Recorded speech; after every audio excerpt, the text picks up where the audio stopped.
bunch of questions after our last conversation with Nahida. Paimon was ready to ask her a million more questions, but didn't want to seem too pushy. Like, about these Descenders. So, does that just mean people like you who come traveling to Teyvat from someplace else? And as for your sister... Whew, so many questions. Let's go find Nahida and see what else we can find out.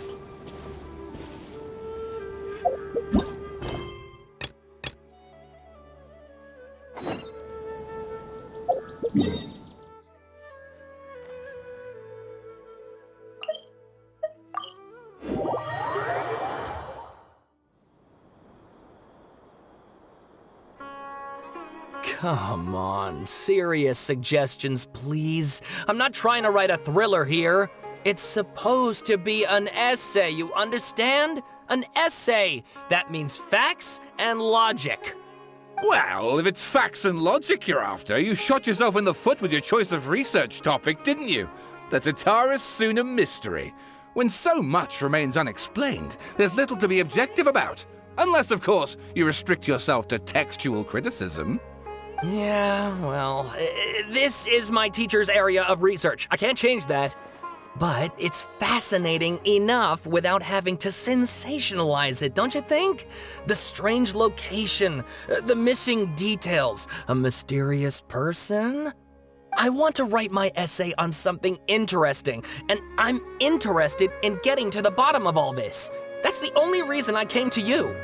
Yes, you came to me, so all the more reason to take my advice. The fact is, it's the dramatization that will make people want to read it. There's no getting around that. Okay, but... Did one of them just mention Tatara Suna? But that's all the way in Inazuma! Is it just Paimon, or is it kinda unusual for someone in Sumeru to want to write a paper about that? Everyone here's just going about their business. Maybe it really is just Paimon. Guess people here are free to research pretty much anything. Great! Let's go find out what this Tatara Suna mystery is all about.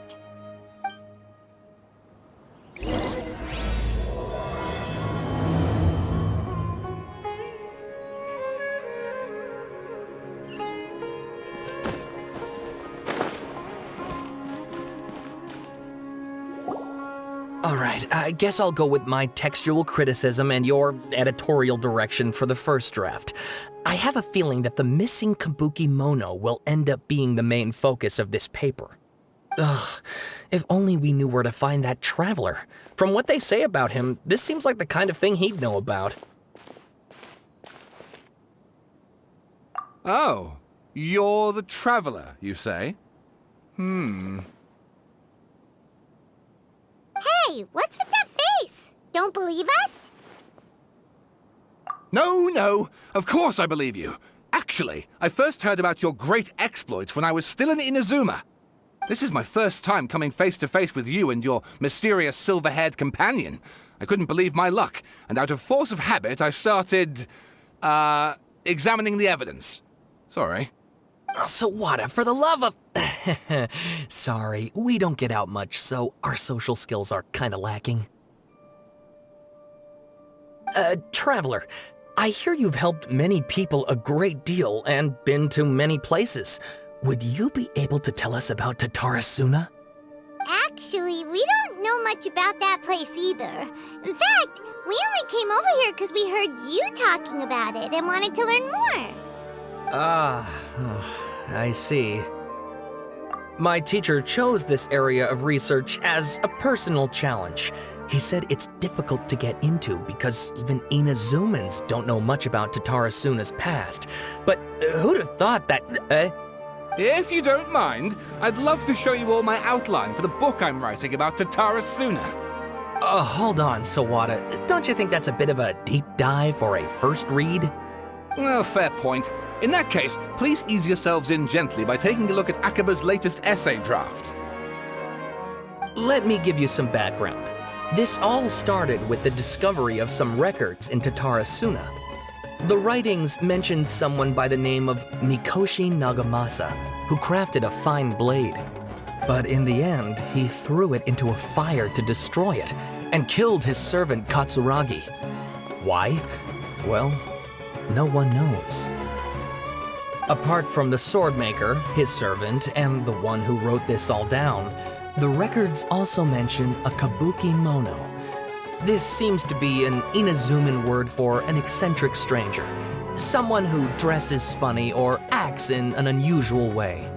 That's right. Akaba's teacher has spent quite some time researching these events on the ground. This Kabukimono lived in Tatarasuna for a while before disappearing without a trace. And shortly afterwards, as Akaba mentioned, things got pretty ugly.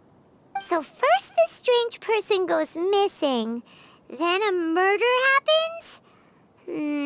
Seems kinda fishy to Paimon. Yes, my thoughts exactly. So I helped out too.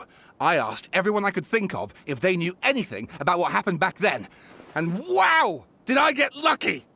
Stop shouting! This part's important. I just wanted to make it stand out. It just so happens that a friend of mine works at the Government Records Office. He looked into it for me, and I can now confirm that all the aforementioned individuals did, in fact, live in Inazuma over 400 years ago. Even back then, Tatarasuna was already at the center of Inazuma's smelting industry. The man in charge was a government official named Niwa. Curiously enough, it seems like he went missing too.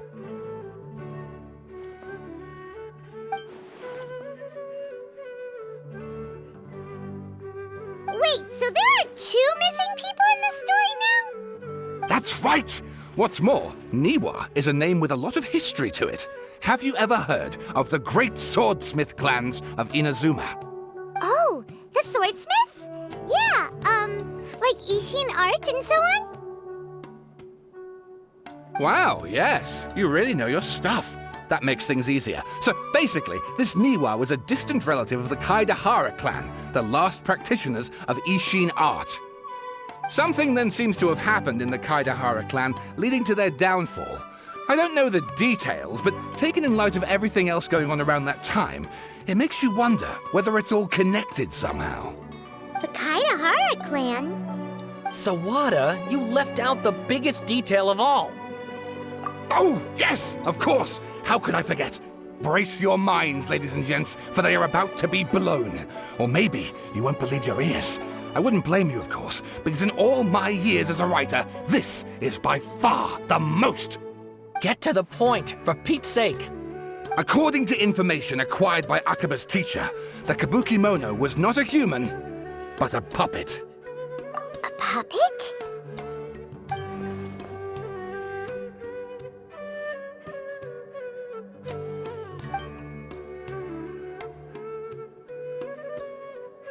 Aha! Judging by the looks on your faces, you do know something after all.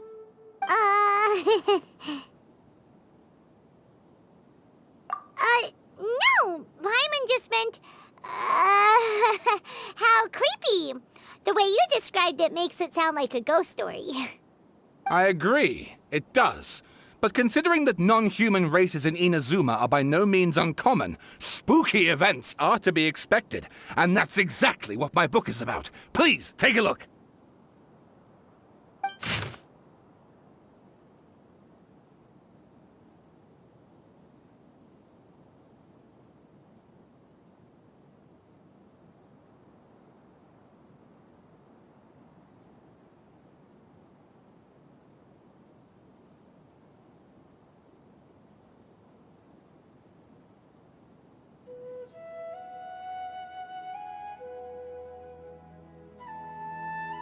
Oh, and please read my essay draft as well.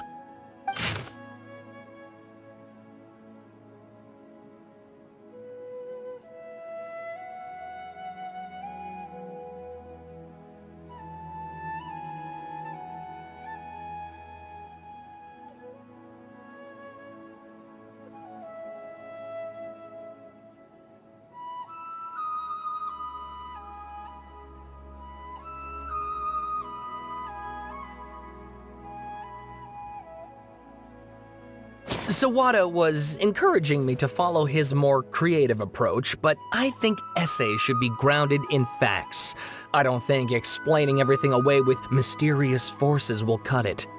Oh, how about if I plug the holes in Sawana's narrative with political intrigue? Like, I could put a turf war between rival factions at the center of the whole series of events.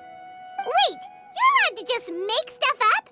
Pretty sure you've gone from essay to guessay there. Akaba, look. Your teacher has researched this extensively. I've reached out to everyone I could think of. Whatever information we have now is all that there is to know.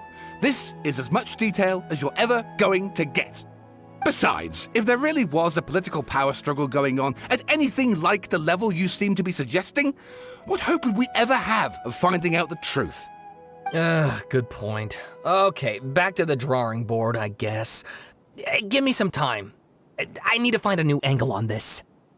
We have some other stuff to do, so we'll have to say goodbye for now. Good luck with your essay! All right, thank you. If you find out any more info about all this, please do let me know. Thanks so much.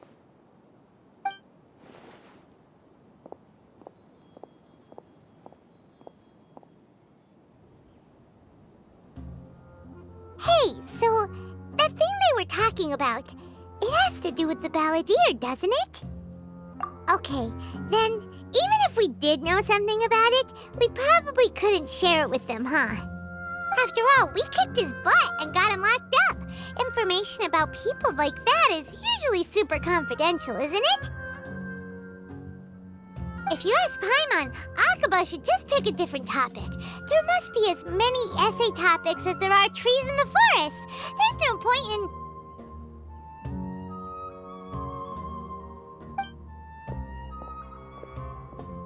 Ah! Hey, did you see that? He literally just went by, over there. It looked like... the Balladeer! No, it can't have been. He got locked up. Oh, quick, let's catch up and see.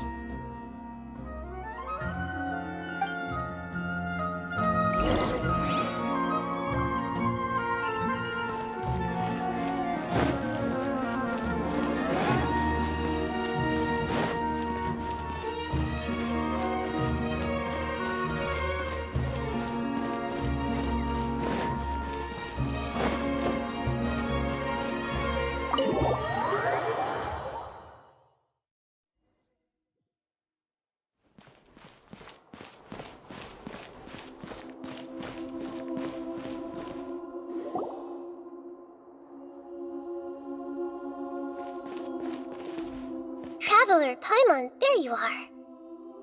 Nahida! Bad news. We just saw the Balladeer strolling around in public. Did he escape or... Ah! It's him! Sure enough, you're here. Hey! What are you doing in the sanctuary of Surasthana? Aren't you supposed to be locked up? I know you must have a lot of questions. Please, allow me to explain. It was my idea to set the Balladeer free. We made a deal, and he's gonna do some investigation in Irminsul for me. A deal? Huh. You sure you trust this guy? What did you expect? Why do you think Sumeru would keep me around otherwise? Or maybe killing me is all you can think about. But if that's the case, why haven't you done it already?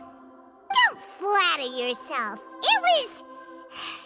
Nahida said there's still some mysteries in you to figure out. Ah, so if it were up to you, you'd finish the job? Guess I had you all wrong. There I was thinking you were just getting cold feet. Well, that escalated quickly. Not a good start. Could I ask you all to please calm down? But Paimon's worried about you, Nahida. Don't let him trick you. It's not every day you see people questioning the God of Wisdom's judgment. Just when you think you've seen it all. Don't you dare try to drive a wedge between us!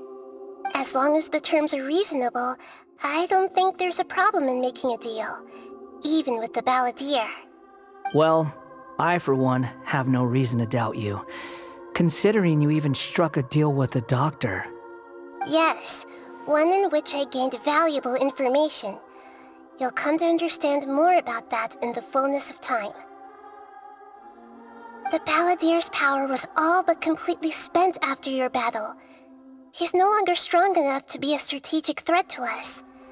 That puts him in quite a precarious position. Plus, he's a former Harbinger with knowledge of many of the Fatui's sensitive secrets. Being stuck here in Sumeru could make him a sitting duck, depending on how the Fatui plan to respond. Wait a second. Former? You mean he's not a Harbinger anymore? I take no pleasure in saying this, but it seems as if the doctor had no intention of welcoming back a loser, so... Sometimes it's you using them, other times it's them using you. Most human relationships are this way. Certainly all the stable ones are. That's how it was between me and the Fatui, and also between each of the Harbingers. So as long as you have some value to offer, nobody will ever abandon you. But after recent events, even I have to admit that I'm not worth quite what I used to be. Well, if the Fatui are gonna reevaluate my utility, I need to have a backup plan for myself. As we discussed, I don't like causing harm to living beings, and you said you need protection. So, why not join forces with us? I think these two have made their objection to that idea fairly clear, don't you? And they're your friends, so I guess you'll be siding with them. Yeah, obviously! Nahida, don't listen to him!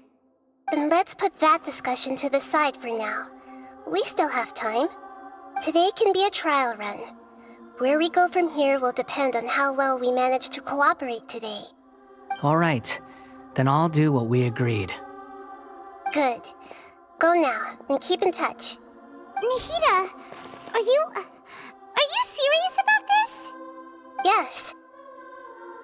I have my reasons for this decision. In fact, I'm largely doing it for your benefit. Yes.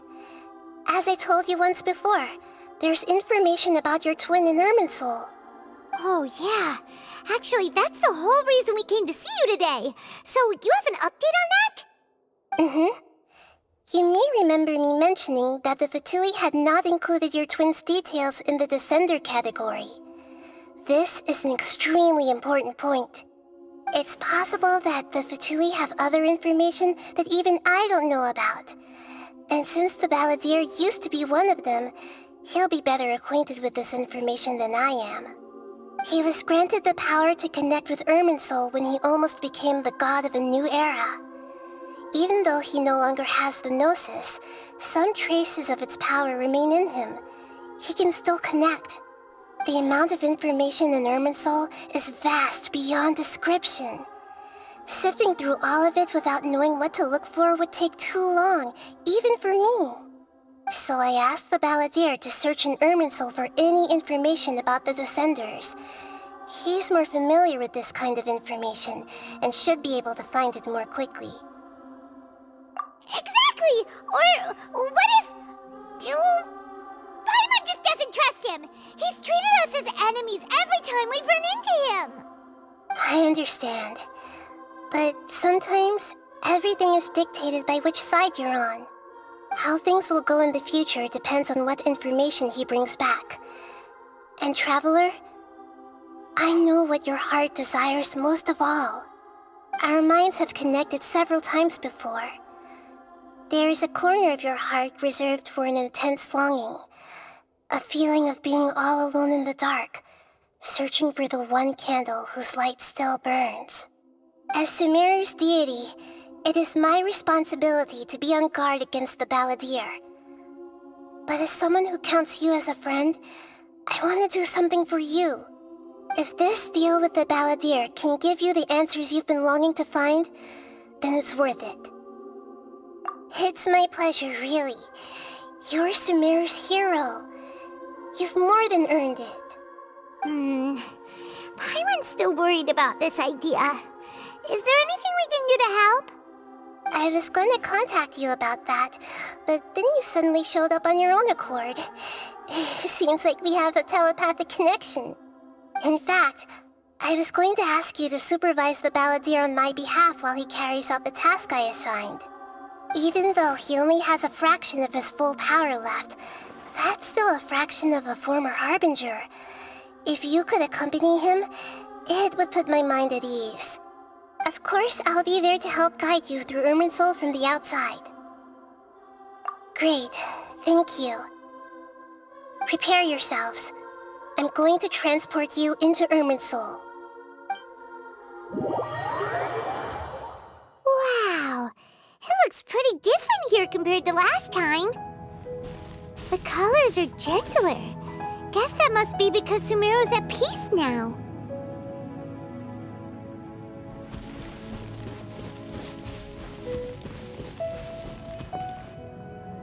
Look at that. Hot on my heels. You know, you didn't have to cut your catch-up short just to keep me company. Oh, but I guess you panicked when you realized that I might enter Irminsul ahead of you. Shut your beak, jailbird! No way a prisoner gets to be so smug! I understand that prisoners have to put up with harassment from the guards, but right now, I'm on temporary release, so maybe you should think about backing off a little. Sounds like a successful rendezvous. I need to be quite clear about something. In a few moments, you'll be entering into the innermost region of Irminsul. It is an environment like no other, and the most important place in all of Sumeru. Unlike anywhere else, Irminsul's inner region consists exclusively of torrents of information. You must put aside your differences and be extremely careful as you navigate your way through. I know there are many grievances between you on both sides, but it is essential that you remain calm after entry. This is as much for your own safety as anything else. Fine, let's call it truce. But only until this mission's over. Let's cut each other a little slack, shall we? We are gonna be traveling together after all. Per my agreement with Lesser Lord Kusanali, I'll be at the front. It's my job to lead the way and get rid of any obstacles in our path. All you have to do is keep your pretty eyes open and try not to fall behind. You sure are confident. Paimon will give you that. You make it sound like you're even more experienced at adventuring than us. If there are no further objections, I suggest we get going. Or did you need some time to mentally prepare yourselves? Ew! Ugh, the snark on this guy, it's unbearable. We can start now. Irminsul access granted. Initiating connection procedure. Is this a small sapling? Oh, darn it! Come on, let's catch up with him. Wow. So this is the inside of Irminsul. Ooh. Paimon's never seen anything like this. And it feels like a sacred place. Irminsul is closely intertwined with the entirety of Teyvat. Every bit of information flowing here means something. Pick your jaws up off the floor. It's time to go. Why is it that Paimon just wants to do the opposite of everything he says? Lesser Lord Kusanali, we will now proceed to the heart of Irminsul. Can you still sense where the heart of Irminsul is? Yes. Permission to begin searching for information there? Permission granted. Go ahead. Let's go. Stay close. Don't go running off. Hey, so, say we did go running off in here. What would happen? What are you smirking at? I was just imagining the look on your travel companion's face if you went and got lost. Anything's possible in here. You can't rule anything out. So if you want to stay safe, your best option is to stick close to me.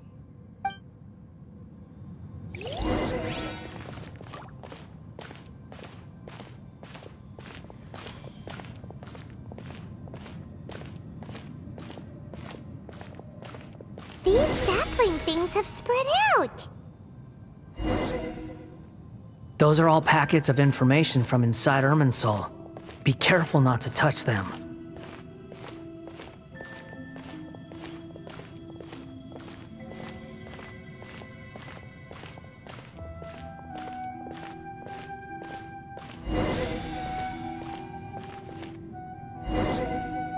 It looks the same in every direction.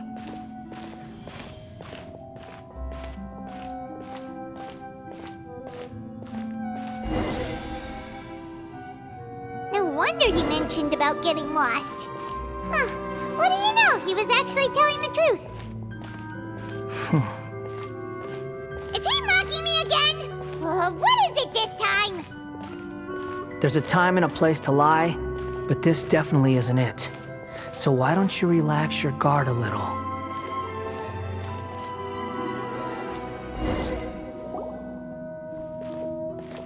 We're here. What a huge tree!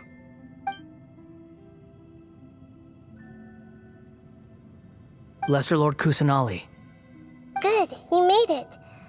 Are you ready? ready when you are. Then please begin.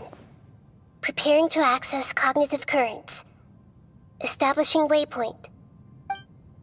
The Balladeer's actually doing what Nahida tells him. Guess he must want to stay alive.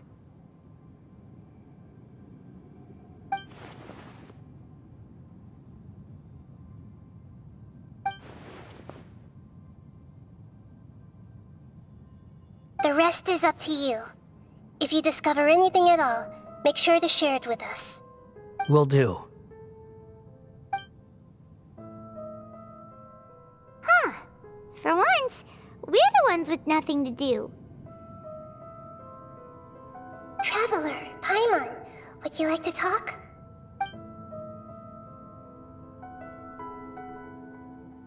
Yes, I've also invited Paimon to join. Huh? What the? We can talk to each other inside our heads?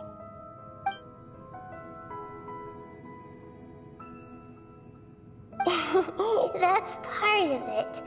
Plus, we're all friends. There's nothing wrong with us talking like this once in a while.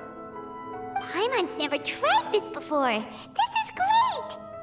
So, Paimon's been wanting to ask you something.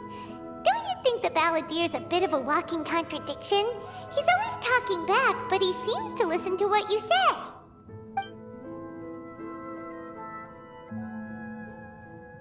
As I've told you before, there are still some mysteries for him to resolve. Things that are clear as day to me, but that he has yet to understand. Perhaps today will be the day that he finds some answers.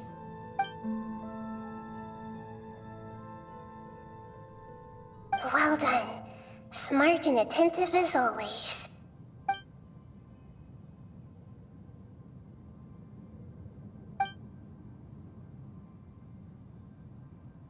So, you made contact with that part of his mind. Well, it's true. Betrayal turned the Balladeer into the person he is today. Huh. Paimon thought nothing could get under that guy's skin. Turns out, he can get hurt and angry just like anyone else. Everyone has a history, Paimon. Even if you're a puppet created by the Archon. Speaking of puppets, we ran into two people at the Academia today talking about an essay. Turns out their topic was about the Tatarasuna incident. Nahida, do you know anything about that? If you mean the mysterious events, the Kabukimon and so on, yes. I know about all of that. Really? Because from what they were saying, it sounded like lots of Tatarasuna's history is still unexplained. And most of the information we have now is just from people filling the gaps with their imagination. At least that's what they thought. Oh? How interesting. Those two managed to deduce quite a lot through guesswork alone. So the Gese got it right? Well, they guessed right about one thing. Tatarasuna was sabotaged. Must be a riveting conversation you three are having. Funny how all the good ones happen when I'm not involved. What makes you think we're talking to each other? Don't insult me. You're having a private conversation without me. Obviously, I must be the topic of said conversation. Of course you do. You can't have your prisoner knowing too much. So, have you found anything yet? Still looking. Don't get your hopes up, though. You and your twin come from outside this world. It wouldn't surprise me if there was nothing on either of you in Irminsul at all. Wait, how did you know about that? Did Nahida tell you? It's not like we've never met before. And anyway, you're world famous. It'd be more surprising if I didn't know a few things about you. Right now, we have to keep the peace. I'm not interested in creating more misery for myself, and making cordial conversation is something I can manage. Huh? Wait.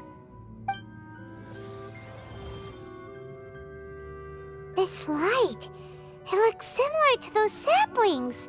What could it be? Anonymous data. Hey, don't you forget the agreement! You have to share it with us! Shh. Just wait. Mr. Niwa, are you certain this is worth the risk? We are talking about Tatara Suna's furnace, after all. It may not pay to act rashly. There's no one else who can enter the furnace. It has to be me. Is that so? Well, since you insist. It's...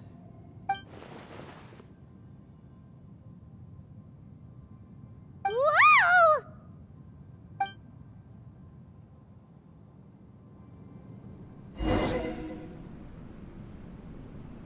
I have been in Tatara Suna for some time now. You have shown me great hospitality, as has Mikoshi Nagamasa, and indeed, everyone else. Under your leadership, Tatara Suna is a warm, welcoming place, like a giant village. People are gainfully employed, their lives have purpose. They are motivated. As I understand, the Raiden Shogun has, in recent years, eliminated much of the evil that plagued Inazuma. As for Tatara Suna, it was originally established as a means of safely disposing crystal marrow. The forging industry with crystal marrow as a raw material has since flourished, giving rise to generations of swordsmiths. Some world-renowned, others unknown, all passing on their legacy. Skills, blood, dreams. Every smith brought into this trade looks to find their purpose between steel and blade. That is why you accepted the proposal brought to you by myself and Akame. Yes, well, were it not for you coming to Inazuma and happening to make Akame's acquaintance, the two of you never would have joined forces. And he would be the first to admit that there's no way he could have revolutionized our forging process like this on his own. At least not on the same timescale. You allowed Akame to take all the credit for a method that you jointly developed. He sold it to me, and now every piece of ore here is smelted using the new technique. Even now, you remain one of Tatara Suna's key consultants, working right here alongside us. I believe it is you, sir, who are truly responsible for the changes in our manufacturing and forging methods. You flatter me. From the outset, I saw much that was commendable in the forging industry of Inazuma, and it has been my great honor to befriend you all. So you say, Escher. But is this really the truth? My good sir, what do you mean? I tried to resist thinking it was all connected, because I didn't want to speculate, and I didn't want to believe that things could turn out this way. What have we gained from adopting your new technology? Ominous black smoke? Mounting production problems? Worker fatigue and casualties are up and continuing to rise at an alarming rate. And recently, as you well know, someone died because of that strange filth inside the furnace. We've kept the truth from spreading outside, but still, I suspect you understand it better than I do. None of the people who went out to get help have come back. Now, our mutual friend, the Kabukimon, is taking the Golden Feather to Narukami Island to seek an audience with Shogun. This is our last hope. But that doesn't faze you, does it, Escher? Nothing does. Otherwise, why would you still be standing there with that smile on your face? I'm just surprised that you finally chose to be so sincere. I'm sure you've been harboring these suspicions for quite some time. Mikoshi Nagamasa may have noticed that there was one common denominator among all these events. Namely you, Escher. But Mr. Mikoshi is more cautious than I. He does things by the book. After all, Nagamasa is the adopted son of Mikoshi Torichio, the yokai struck down by the Shogun's own hand. If he truly seeks to redeem his family's honor, an abundance of caution is well advised. You're well informed on the subtleties of his situation for a mechanic all the way from Fontaine. Are you sure you're not a little overqualified? Why, Mr. Niwa, are you suggesting I find a job as a diplomat? Sadly, I am so very attached to my craft. Enough, Escher. I'm here because an evil force is raging inside the furnace. And someone needs to take your new device inside the high-risk zone so we can absorb it and put an end to the problem. I'm in charge here. And I'm about to take some responsibility and head inside. Probably to my death. But what about you? What are you still doing here? Judging from the look in your eyes, you don't seem to trust me. Drop the act! We're past that now. Whoever you are, it looks like your plan to destroy Tatara Suna has worked. I just want to know what you're still doing here. What's left? Don't you have all your answers by now? Honestly, I'm just waiting for the right moment. A moment like this, where you finish talking and I stop you from entering the furnace. You...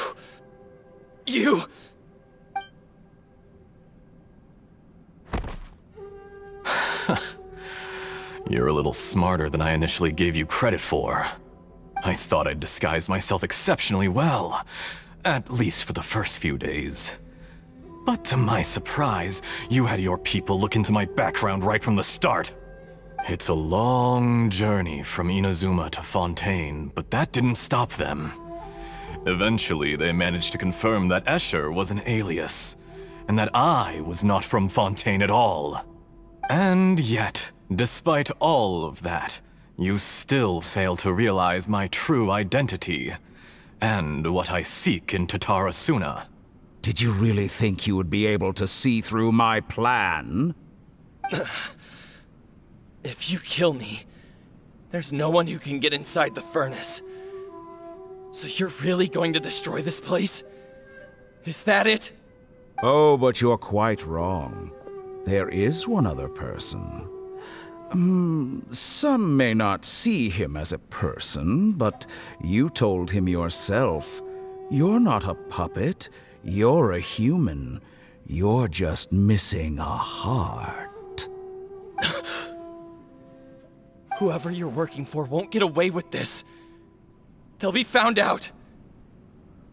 But this makes no sense. What are you really trying to accomplish by all this? Why go to all this trouble? It's no trouble at all. Patience is a virtue which I have in abundance. This is all part of a carefully controlled experiment. If you must know, I'm happy to divulge my true identity. I'm a Fatui Harbinger. Call me the Doctor. The Fatui? Who? What do you want? Just to create a minor inconvenience for your nation. That's it? That's why you gave us your cursed technology? Just to let loose the evil energy from the crystal marrow? Look how even the righteous soul is filled with venom when faced with its demise. My device functions precisely as you say. It is the only chance you have of preventing a catastrophe and keeping the truth from the outside world. However, I did not make it with you in mind. It is easier for a person to be possessed by evil spirits when they are filled with hate. So give in to your fury. I want to see what happens when a malevolent heart is placed into an unsuspecting puppet. Make no mistake, even without you, that pure, innocent puppet would only end up being used by someone else instead. What other reason would a human have for befriending one who is not of our kind?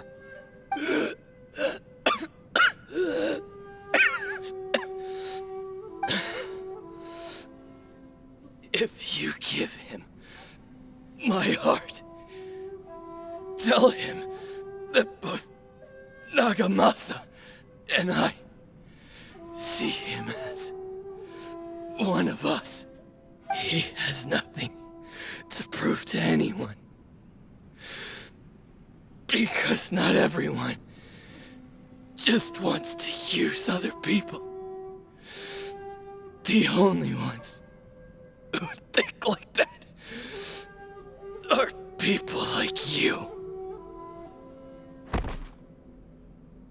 What a beautiful way to see the world.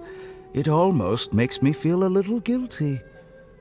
Then out of respect for you, I shall redefine myself. Think of me as a monster or a demon, if you wish. At least this way your death is not a consequence of your own folly turning you into an easy target. You simply lost to something more powerful than you could ever hope to defeat. I say, Mr. Niwa, let's see what happens. Will your puppet friend become a human? No, that will prove quite impossible. Mr. Niwa? Already dead. What a pity. Jester, I have completed the task you gave me, creating a gap and infiltrating Inazuma's inner workings. What fun it was. I'd like to introduce a puppet to you. If he proves useful, let's make him our newest comrade. And if not, let's turn him to dust.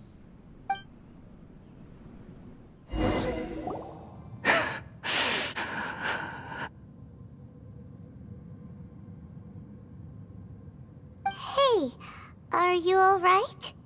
Dottore?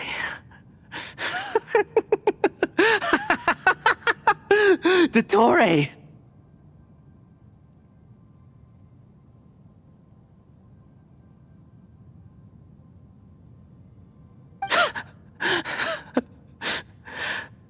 Good.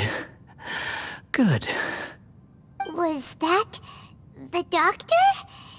Did he turn into a mechanic from Fontaine? But why did we see things from his perspective? When I touched the doctor to confirm whether he'd eliminated all his segments, I read this memory in his mind. You have to admit, it must be the truth. Maybe so, but it means nothing. Does it? But this memory shows that Niwa didn't betray you. He never meant for you to be the one to take the device into the furnace. You know very well what that means. Even more so than I.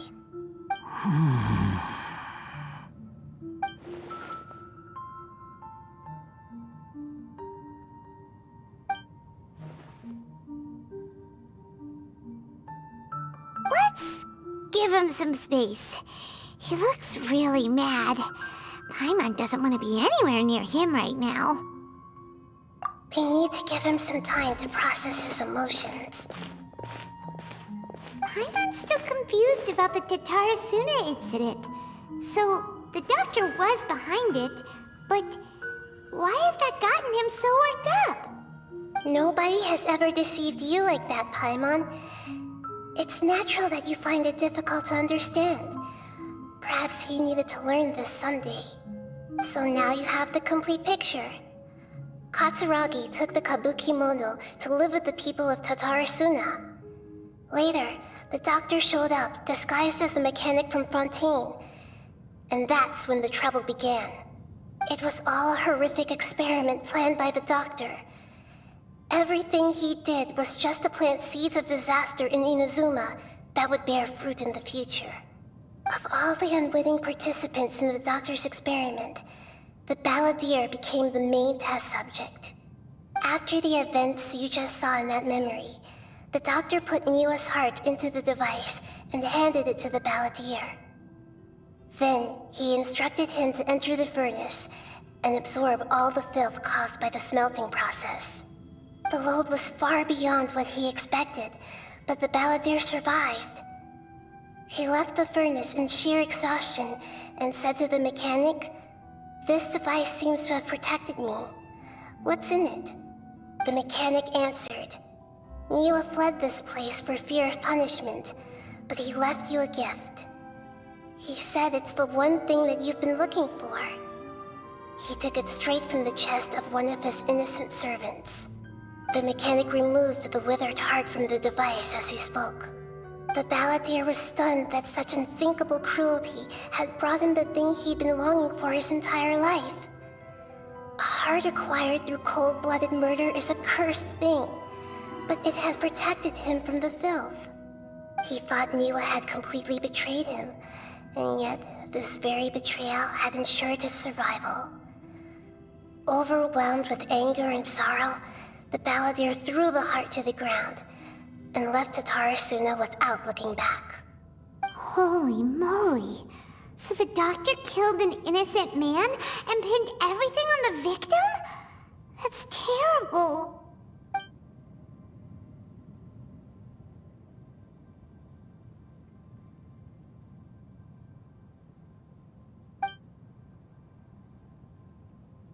Yes. Only if he understands this can he choose a new path forward. Dottore, you brazen-faced... Niwa didn't run from justice. You killed him.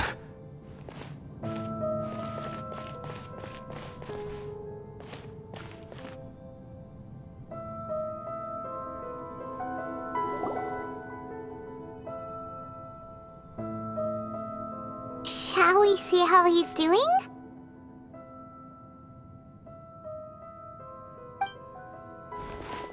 Hey, you alright? That's a scary expression. Are you worried about me? If we didn't have such a history, I'd almost think that qualifies me to be your friend. It won't. I'll keep my end of the deal. Hey, are you investigating the stuff we want to know about? That's why we're here. But unfortunately, there's no information about the Descenders in Irminsul. Even if you can't find anything, that seems to confirm it. Irminsul does not keep records on the Descenders. Anyone who comes from beyond this world is not counted as part of Teyvat.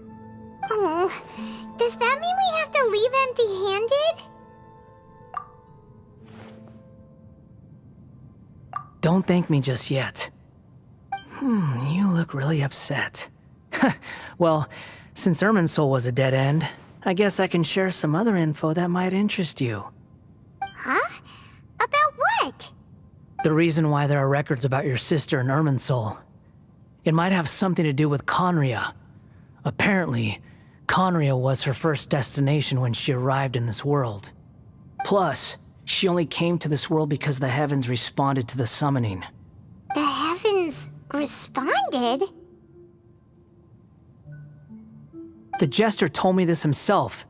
You can take his word on this. He was a royal mage in Conria, and lived with your sister for a time. I don't know the details. It's up to you whether you want to believe me. All I can say is, I wouldn't lie to you about this. Did you get all that, Lesser Lord Kusanali? Yes. Astonishing news. Does this info count towards my mission? It wasn't from Irminsul, but was it valuable? Very valuable. Good. In that case, I'll take some time for myself now. Huh? What have you done? Lesser Lord Kusanali was right. My power's all but completely spent. Even if I use all of the divine power left in me, I can't sustain this shield for very long. I shared a secret with you, and now you owe me. So in return, I'd like you to answer a question for me. Give me your hand.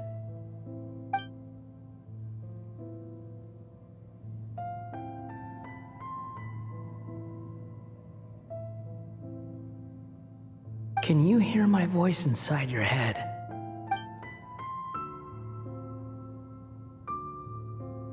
No, I can't do anything like that anymore. At most, all I can do is exchange a few words with you.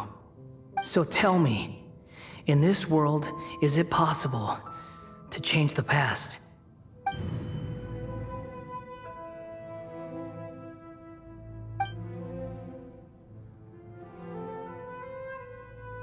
Done.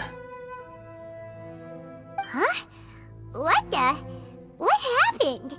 Paimon only saw you hold hands for a second. Nothing. I was just thanking him for helping me.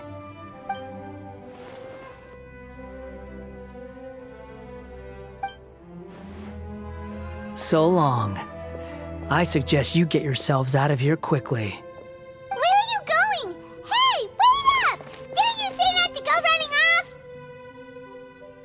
Fast reaction time. But I don't think we'll be seeing each other again. From this day forth, the names Balladeer and Kabukimon will cease to exist. Those who died in Tatarasuna because of me deserve another chance at life. Hey, Balladeer! Don't do anything stupid! You know, I never did like insects. Hordes of the puny things swarming together can be a real nuisance. And I enjoy nothing more than to stamp them out like the pests they are. But if a colony of harmless ants isn't threatening anyone, I guess they deserve to be left alone. Luckily, everything can be set right. It's time to solve this once and for all. Balladeer! Balladeer! Uh-oh, he disappeared. Come on, we gotta find him somehow.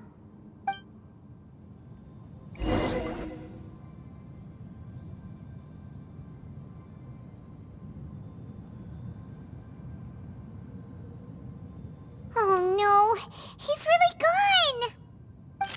Oh, can you hear me? Nahida! Traveler, Paimon, Balladeer, what happened just now?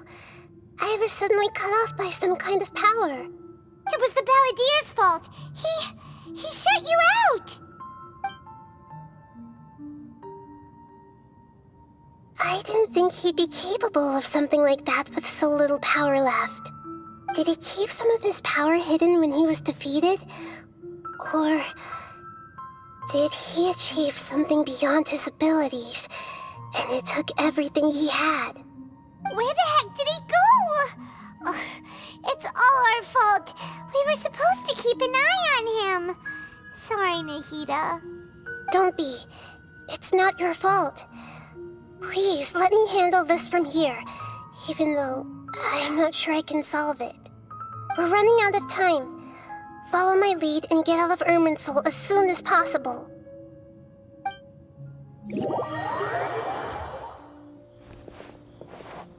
We're out! And we're at, an inn or something? This is an emergency. I'll have to ask you to stay here for now. Everything's arranged, and nobody will disturb you. I'm sorry, but this isn't something I need your help with. Leave this one to me. An emergency? How bad is it? Nahida, will you be okay? Don't worry. If my assessment is correct, though there may be some minor disturbances, it won't lead to a disaster. Please rest and recover your strength here until I say it's safe. Her voice has gone. Paimon can't shake the feeling that something really big has happened. What do you think the Balladeer meant? And why did he suddenly grab onto you before?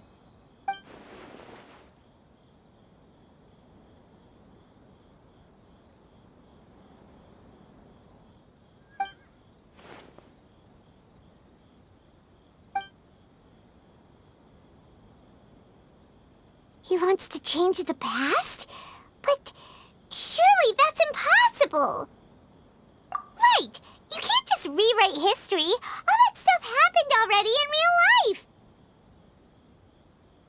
It's like, imagine Paimon drank all the water in this inn. Even if no one was there to see it, Paimon would sure as heck remember drinking it! So, why does Paimon still have a bad feeling about this? Paimon can't help but feel scared about what he might do. Oh, Paimon's so confused. Huh? Ah! Sorry, Paimon accidentally... It's the Balladeer's fault for causing Paimon all this mental stress. But erasing yourself from history? It's unthinkable. Is that really possible in Irminsul? Uh-oh. Paimon's head is overheating from trying to understand what he's up to. And it's still not working. Ugh. Paimon's had it with that little brat. He's been nothing but trouble ever since we met him. There's no way he'll actually succeed, right? Otherwise, won't everyone who's connected to him be affected too?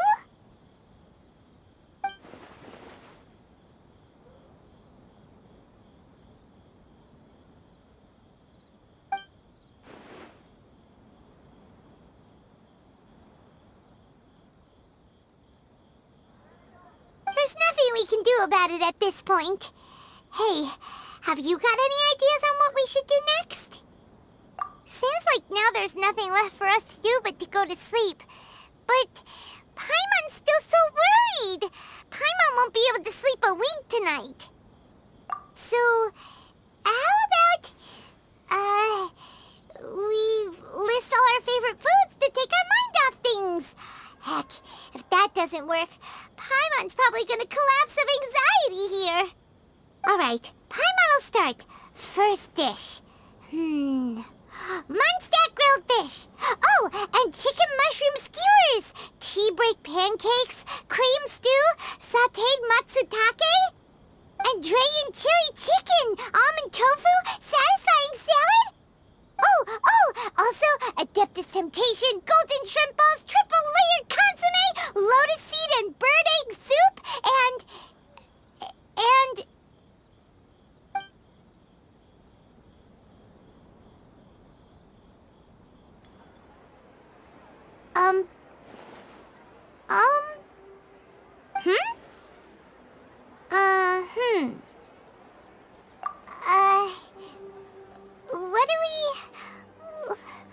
What was Paimon supposed to be doing just now?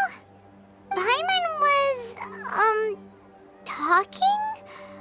Huh. Paimon suddenly can't remember what she was talking about. What was it again? The Balladeer? Is that a food too? Huh. Weird name, though.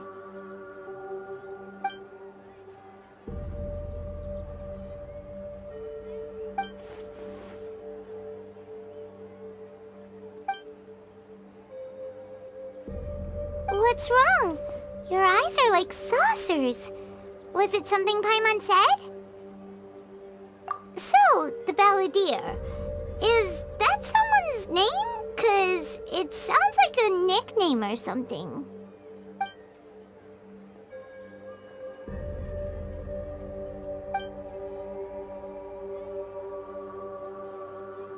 Okay, sure. Where are we going Kabukimon, but is everything okay? You're acting like this is an emergency.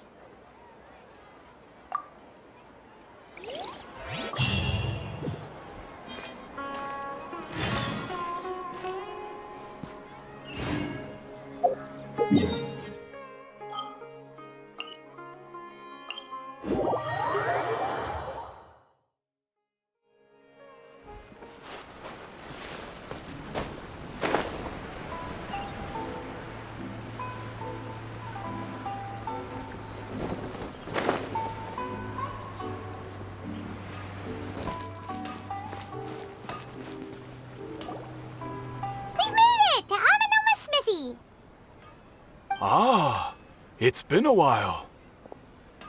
Of course. Go ahead.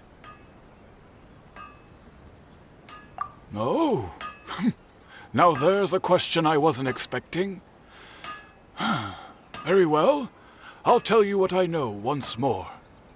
The once renowned Raiden Gokuden, comprised of 5 branches. Amenoma, Futsu, Ishin, Hyakume, and Senju. The art of forging practiced by these 5 clans was first taught to them personally by the almighty Shogun. Over time, the 5 branches diverged from one another as generations of bladesmiths honed and perfected their craft until they became 5 distinct traditions. Most of the great swordsmith clans of old have since fallen into decline, and for a long time, only the Amenoma branch kept its art alive. But fortunately, Kaede Harakazuha recently returned to Inazuma and took up the mantle of the Ishin art.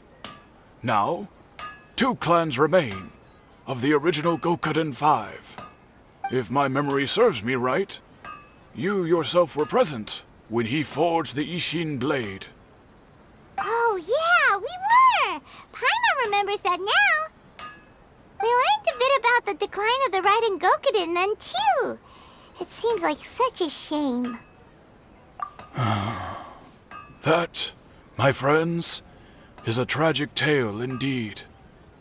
In fact, this was not made known to me for most of my life. All these years, I knew of those great clans' demise, but never the cause. Only recently, when the question was on my mind, did I ask Kaede Harakazuha about this. He told me that, as we are both heirs to a branch of the Raiden Gokuden, it was right that I should know the truth. There is no harm in telling you, but I must warn you. It is a dark and sorrowful tale. The Raiden Gokuden were the targets of a murderous rampage by a vengeful bladesmith. Vengeful? Why? 400 years ago, so I'm told, there was a catastrophic malfunction in Tatarasuna's furnace. One brave swordsmith heard the commotion and chose not to flee, but he rushed to the scene, hoping to prevent a disaster. Tatarasuna was home to a state-of-the-art forging and smelting operation in that day, and overseeing it was the armory officer. His surname was Niwa, though he had family ties to the Kaedehara clan. Knowing that they had just one chance to save countless lives, Mr. Niwa and the swordsmith leaped together into the furnace. The furnace quickly stabilized, but neither of them made it out. The smith's death, though heroic, dealt a devastating blow to his family's fortunes. His orphan son was left to fend for himself, and grew up deeply resentful at the world. In his heart, the whole of Inazuma was culpable in his tragedy. He hated the almighty Shogun for her apparent indifference towards his father's death, and he hated everyone who had done nothing to try and save him. Powerless and destitute, the only legacy he had to pass on to his children was his hatred. Generation after generation bore this grudge, living in utter misery. Alas, if only the story could have ended there. But 100 years ago, The then head of this family reached the end of his wits. He could bear their fate no longer, and yet he could do nothing to change it. Finally, he made a drastic decision to take revenge on the Raiden Gokuden. In doing so, he sought to vent his pent-up anger and shake the very foundations of Inazuma's forging industry. In his fury, he murdered indiscriminately, killing even bladesmiths from the Hyakume clan which he belonged to. His goal was absolute, the devastation of all of the Raiden Gokuden. But when he came to the Kaedehara and Kamisato clans, his killing spree came to an abrupt end. He failed to catch them unawares. They fought back fiercely, and they did not spare his life. That is why the Kaedehara clan and their Ishin art survived that day. I suppose they were the lucky ones, under the dire circumstances.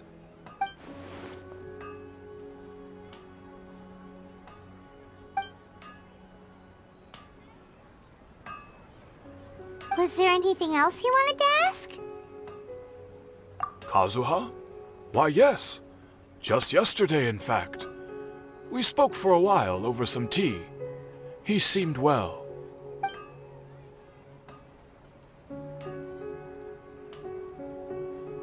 My pleasure. Don't tell Paimon. There are other places you want to visit too, right?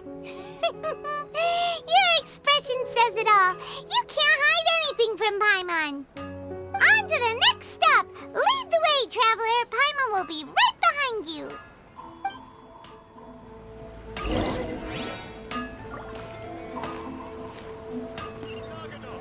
Okay.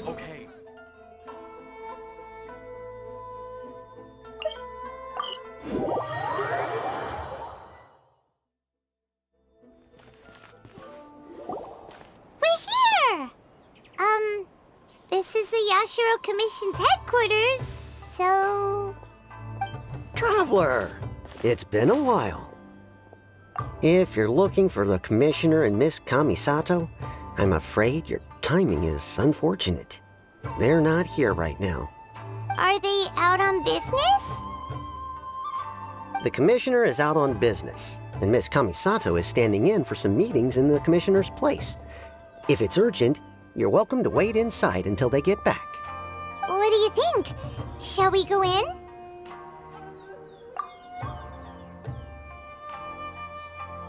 If it were anyone else, I couldn't allow it. But seeing as you're so close with the Commissioner and Miss Kamisato, I think it should be okay. We'll be heading in then. Thanks!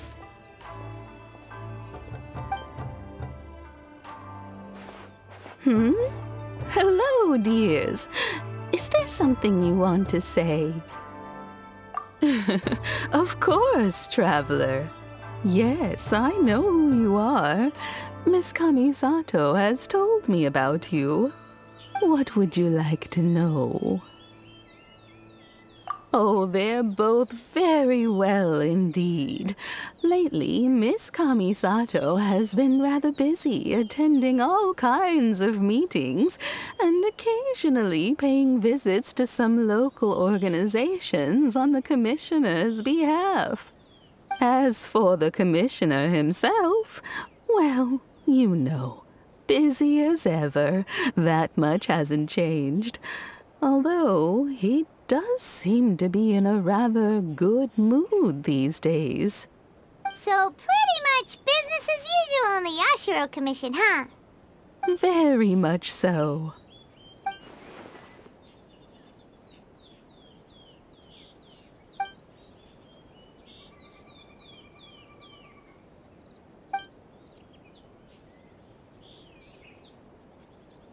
Well, got any more questions?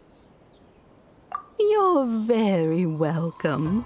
In fact, I would love nothing more than for you to come and visit more often. But I'm sure you must be far too busy to have time for that. Miss Kamisato talks about you all the time. She seems so thrilled to have you as a friend, and she's always saying how talented you are and how much she admires you. I must say, many things in Inazuma seem to have taken a turn for the better since you arrived here. So you're not just Miss Kamisato's knight in shining armor, you know. You're a hero to us all. I mean it. Whenever the commissioner dines at home, Toma always joins him. I always find myself at my most relaxed when I'm serving the two of them and listening to them chat away. The commissioner has such a busy schedule that he doesn't always have the chance to take his meals at home, but given the opportunity, he always prefers to dine here. They say it's because Toma's a much better chef than most. Oh, the commissioner is so fond of home comforts. They get to talking about you sometimes too, you know. Always with a very fond tone. The way one would talk about dear old friends around whom one can truly be themselves. Miss Kamisato occasionally joins them as well. Whenever the whole family gets together and they start talking about people they've met and experiences they've had, you always get a mention. It's been many years now since the late Mr. and Mrs. Kamisato passed away. Much has happened in the Kamisato clan in that time. As someone who is old and gray enough to have watched their son and daughter grow up, it makes me so happy to see them meet a dependable friend whose company they enjoy so much. So, in the future, if you ever do have the time, please know you are always very welcome at the Yashiro Commission headquarters. There will always be at least one old lady who would be delighted to have the pleasure of your company. Wonderful. Thank you. Paimon likes it here too! Also, you were saying something about the food here being really great. Paimon's itching to try it. We may just have to invite ourselves around for dinner sometime. Paimon meant we should come pay a visit again real soon. Ideally around dinner time. Of course. You're always welcome. Alright, goodbye for now. Where are we going next? Great! Goodbye, ma'am! Don't worry, we'll see ourselves out. All right, then. Take care now. Hope to see you soon. Oh, are you two leaving already? Yep, everything's taken care of now. Don't worry. Very well. Safe travels. Goodbye.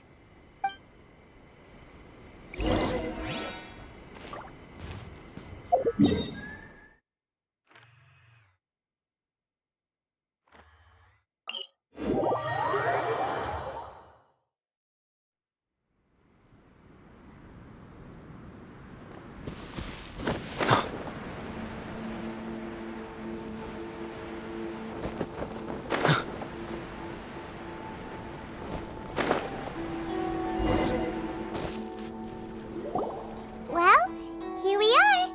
But what are we looking for? Something or someone? Do my eyes deceive me, or is that the Traveler and Paimon? Xavier? What are you doing here? I was in the general area, and now I'm in this specific area. There, that's me. So what about you two? We have some questions and thought you might be able to help. Certainly do. I've researched the furnace here in some depth. If there's anything you want to know, just ask away. Like the back of my hand? Make no mistake, I have been here a good many times before. Not only that, but I've met people in Inazuma whose families used to live in Tatarasuna years ago. They said it's all true, the history here. Oh, well, it's a long story, don't you know? The tale of Tatarasuna starts a long time ago. I'm told that its history is one of the most foremost forging and smelting operations in the nation, goes back around 1,000 years. Still, the furnace has had a couple of serious maintenance issues along the way. A couple? When exactly? One was just in the last few years, the other was several hundred years ago. A fun fact, I'm not the first Fontaine tech guy to come and work on it either. There was a guy back then too. They say he was a mechanic who consulted on a technology upgrade. It seems like the technological collaboration between our two nations goes back a long way. How about that?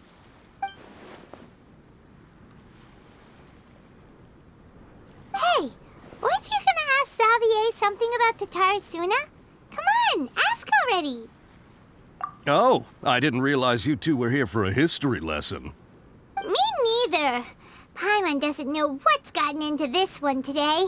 Feels like we've been preparing for a history exam or something. What brought this on? Did you just wake up today with a sudden burning desire for historical knowledge? Sure, go ahead. A Kabukimono? No, I can't say that I have. I do know the word, Inazuman for those eccentric types who always go around dressed to the nines. Just the sort of person that I'd like to meet, actually. But sadly, I've never had the pleasure, nor have I come across anything to do with a Kabukimono where Tatarasuna is concerned.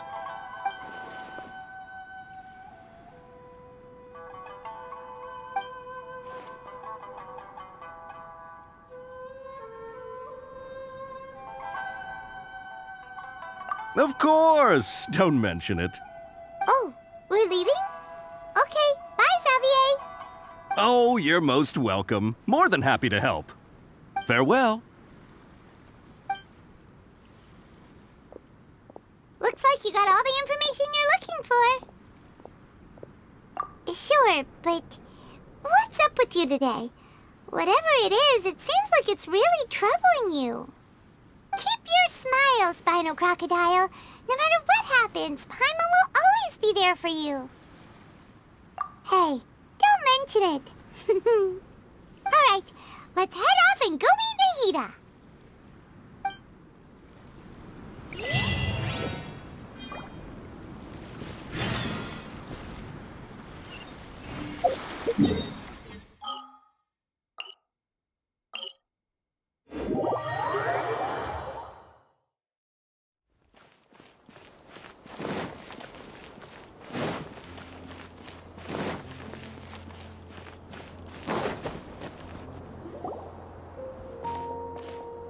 Hey, it's them!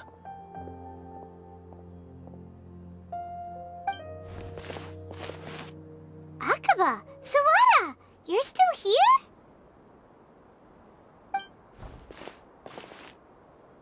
Indeed we are. If you have a moment, we'd love for you to join us once more.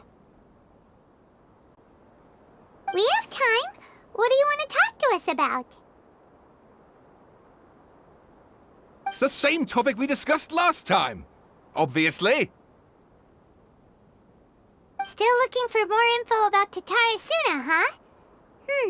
Should we join them?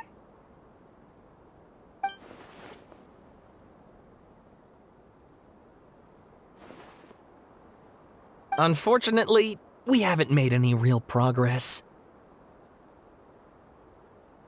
Huh? Oh, of course.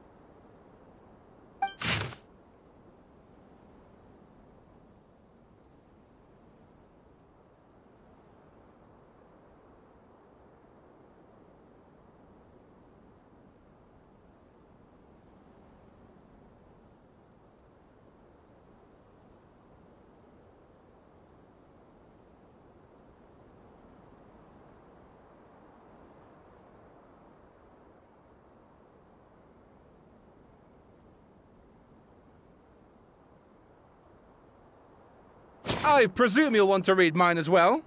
Here.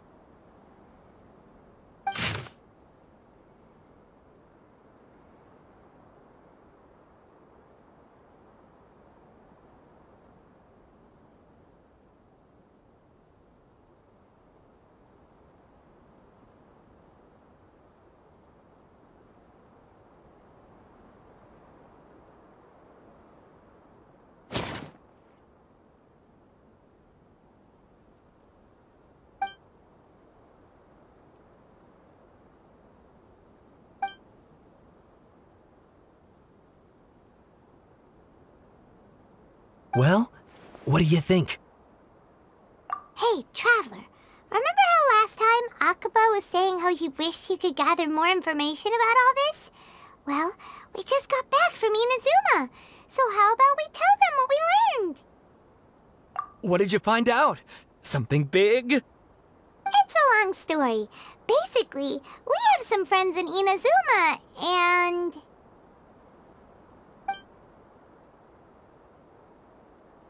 Wow, so many new details. Thank you so much for sharing that with us. Well, well. So it all comes down to one man's desire for revenge. Huh. You heard this from a member of the Arminoma clan, you say? Then I guess it must be true. Ugh. So there's no ghost story here after all. This new information actually lends further credence to my hypothesis. Evidently, swordsmiths were seen as having an incredibly prestigious role in society those days, to the extent that harming them was conceived of, at least by the perpetrator, as a way of exacting revenge against those in power. Yes, okay, point taken, you were right. But that doesn't mean I can't carry on with my novel. And they're back at it. These guys are really into this. Oh, so sorry. Look at us, prattling on about our projects and ignoring you. Thank you so much for the information. You're welcome. See ya. Keep us in the loop if you find out anything else. Will do.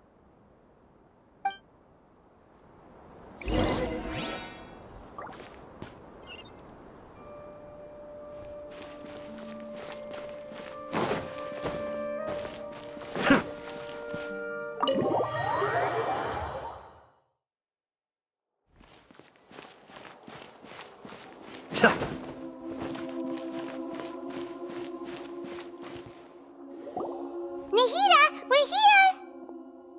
Traveler, Paimon, how have you been? Ugh, where to start? Paimon hasn't had a moment's rest this whole time. That night, we ended up chatting and chatting until suddenly the sun was up. And then he decided he wanted to go to Inazuma. The Balladeer? It sounds like some kind of code name.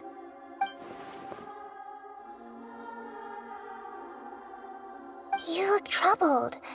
Is there something you need to tell me?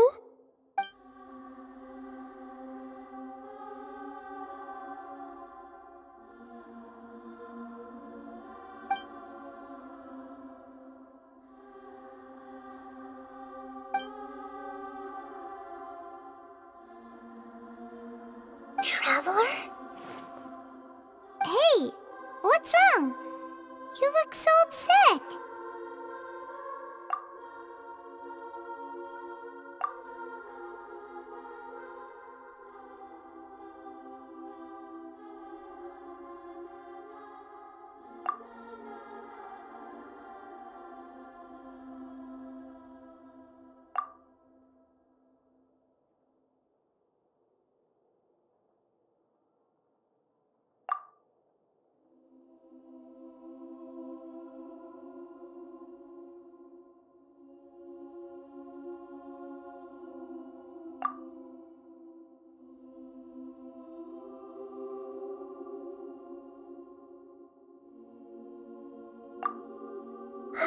That's quite a story. So, this puppet known as the Balladeer erased himself from Irminsul, hoping that he could change the past. But How was he even able to do that? As the Traveler said, he very nearly became Sumeru's deity. Admittedly, I remember it a little differently. I don't recall finding anyone inside the machine after we defeated it. Nevertheless, it does make sense. If someone were to successfully erase themselves from Irminsul, the world would change to reflect the new reality. So, you believe this person really existed, and we just don't remember him because... well, because he literally changed the world? Yes. Theoretically speaking, it is possible to do this. But I'm struggling to imagine the kind of person who would dare go through with it. The Traveler comes from a world beyond Tevat. That's why there's no information about him in Irminsul, and it also explains why any changes to Irminsul wouldn't affect him. So if there's anyone in the world capable of retaining memories from a past that has been rewritten, it's you. It's quite incredible when you think about it. Paimon's having a hard time understanding this Balladeer guy's motivations. Why did he do it? I can only make inferences based on the information we've been given. As for what kind of person he was, only you remember that.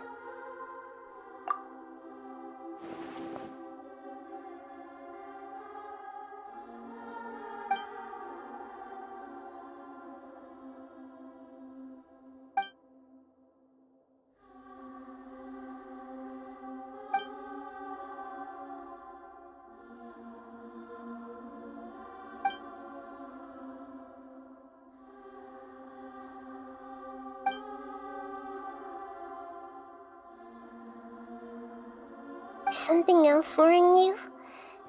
Something that you can't share? It couldn't change the fate of the ones who had died, right? Once the Balladeer realized he hadn't been betrayed after all, it must have completely changed his view of the people of Tatarasuna. Now he saw them as friends again. He couldn't keep hating humans after that, and if he thought there was a chance he could save his old friends, it would be hard not to try. The story makes sense, every part of it. The Balladeer tried to achieve godhood with the Doctor's help. He was unsuccessful, but retained the power to connect with Irminsul. That power then enabled him to change what was recorded in Irminsul and erase himself, even though he didn't have much strength left. Yeah, it does make sense, but it still ended in tragedy for his friends. It just feels so hopeless. He gave everything to do this, but it seems like he got nothing in return.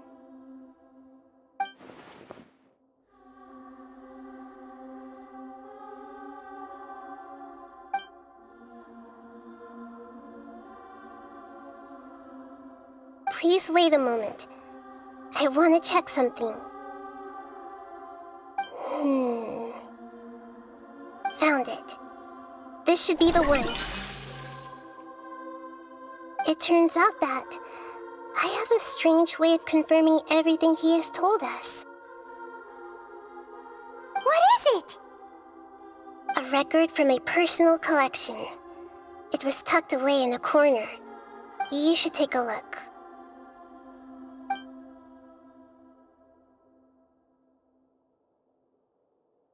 Is this a fairy tale? Who wrote it? I authored this record myself. Huh? You wrote a fairy tale that somehow has something to do with the Balladeer? When combined with the Traveler's narrative, it's clear that this story is an allegory. Everything in it is a symbol for something else. Hold on.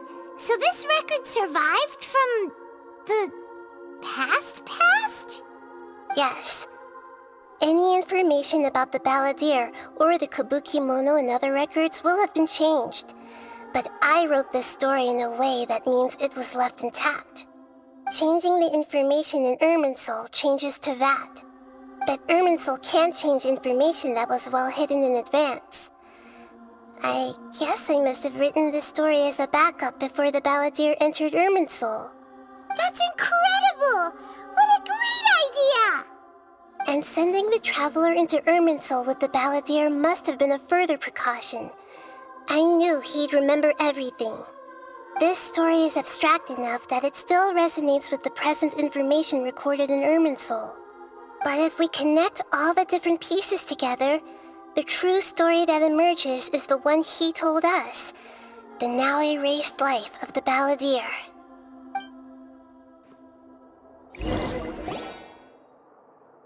There was once a lone monster draped in fox fur. The monster found a family of foxes, joined them, and they became friends. The monster lived with the family day and night, and everyone treated it as one of their own. Once in a while, the monster would take off its fox fur at night and lament to itself as it gazed at its reflection in the water. I am a monstrosity, yet they are too foolish to see it. I pity them. But the monster soon found solace when another came to live among the foxes who was not their kin. A kitten, carved from the wood of a white tree who had been abandoned by the humans. The kitten too wished to become a fox, but its tail was too slender and it could not grow a coat of richly colored fur. Yet when the other foxes saw this, they spoke words of comfort to the kitten. Even without a tail and fur like ours, you are still one of us. Furious at this happy resolution, the monster lit a fire on the mountain. The terrified animals panicked as the fire spread. The only way to extinguish the flames was to make a sacrifice. A gray fox stood up and addressed the monster. It said, "You are the cleverest among us. Surely you can help us find a way to solve this." The monster smiled, led the fox toward the fire, and murdered it. The gray fox's heart was turned into a beautiful drop of water, clear, spotless, and pure. The monster gave the heart of water to the kitten, telling him, "The foxes have decided. You are the one who must be sacrificed. Take this, quench the flames, and die for your fox kin." The fire was extinguished, but the kitten lived. It left that side of the mountain and found a little bird who had a broken wing. The two promised they would spend their whole lives together, but the little bird did not have long left to live. It passed away soon after. After burying the bird, the kitten left the mountain for good. Never again would it cherish a single creature, nor a single blade of grass that stood on that mountain. The kitten spent the nights wandering aimlessly, gnashing its teeth at the moon. How it wished to swallow the moon and devour the moonlight. If the world could only return to darkness, then it would finally be peaceful and content. I will become the new moon, the answer to everything. Then, no one will know that there were once birds, foxes, and cats in this world. And no one can know that they were different.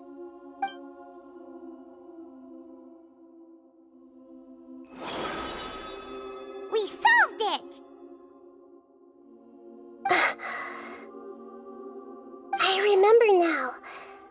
This is not just the Balladeer story. It is his very own memories. I made a backup so that it would be preserved no matter what happened. To become a god, he was experimented on and modified countless times. It was brutal torture, and the only reason he was able to survive is that he was a puppet. This memory was extracted from him by the scholars. Presumably, they kept it to have something to defend themselves with. Creating a deity was just the first step. Some of them wanted to be able to control it. That's why they backed up his memory for later use. I buried it deep inside one of my own dreams, and then hid it inside an allegorical story so that it wouldn't be altered. It's hard to believe that this person really existed, let alone that he tried to get rid of us on more than one occasion.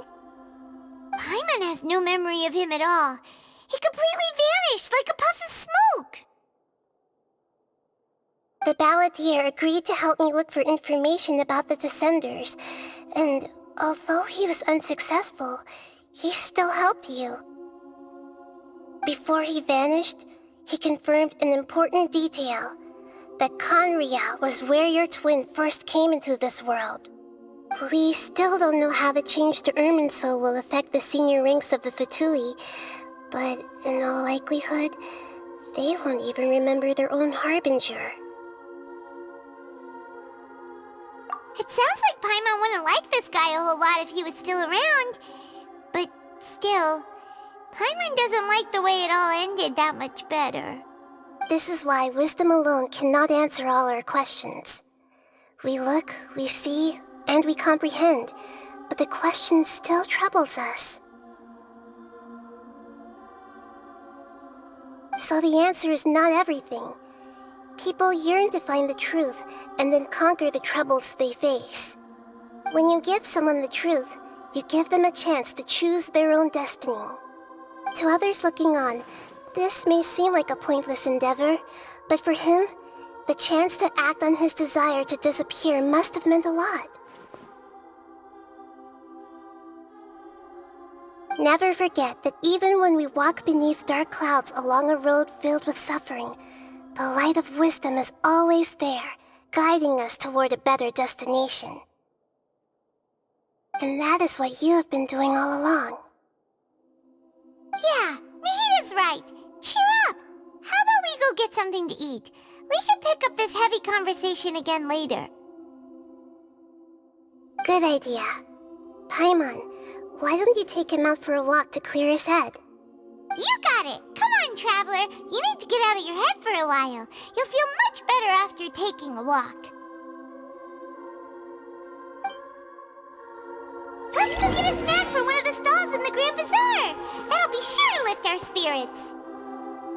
It must be really tough being the only one who remembers all that, but Paimon's always here to help cheer you up. There's a few things I'd like to look into. You should go take a walk and try to unwind.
What should we eat first?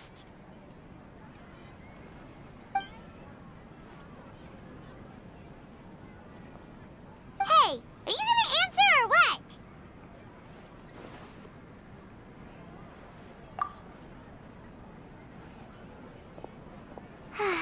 Alright, whatever you want.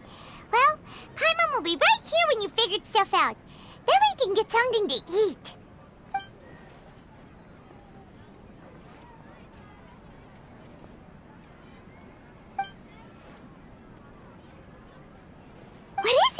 Have you figured it all out?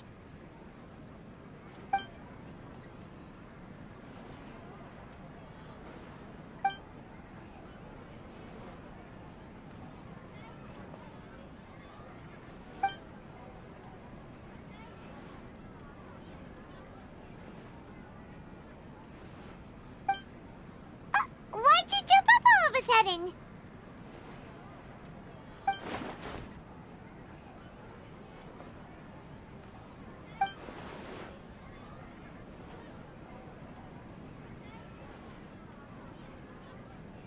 Excuse me, boss. There seems to be a small problem with the last bill. Look, here.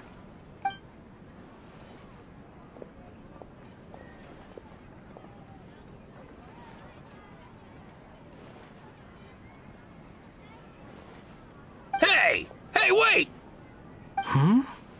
You mean me? No, not you. That kid! Didn't you see? Little rascal grabbed my last 2 fresh Sunsettias and ran off. Look, if you're gonna help out here, you can't keep spacing out, okay? What is it? The work's too boring for you? Or has the big city got too many distractions?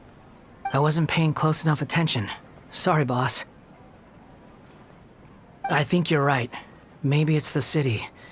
It's so exciting. It can be hard to focus. Who's that guy? You know him or something? He's who? You're a strange one, kiddo. You say you don't want any money for helping out here, and then when I actually give you some work to do, you keep letting yourself get distracted. I don't want to take advantage, so I'm happy to pay you what I'd pay anyone else. But if you keep acting like this, pretty soon I won't be able to afford to. No, please. I mean it. You don't need to pay me anything. I'm just so thankful you agreed to take on an outsider like me. You're welcome, I guess. But I got bigger things to worry about. Look, we're all out of Sunsettias, and I promised the lady down the street I'd deliver a fruit bowl this evening. Leave it to me. I'll find some more. Just a moment. I'll be right back. Stop. I'm gonna level with you, kiddo. I've never met a worker who said they didn't want a wage before.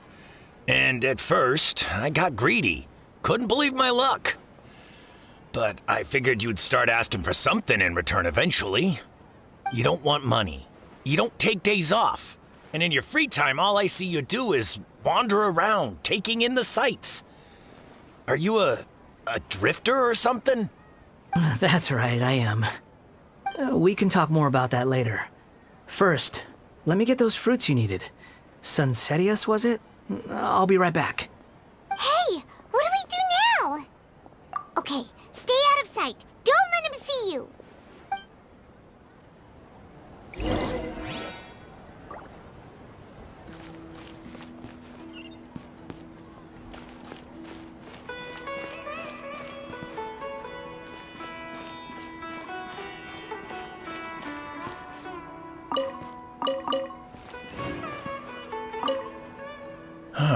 That was a good batch of Sunsettias, too.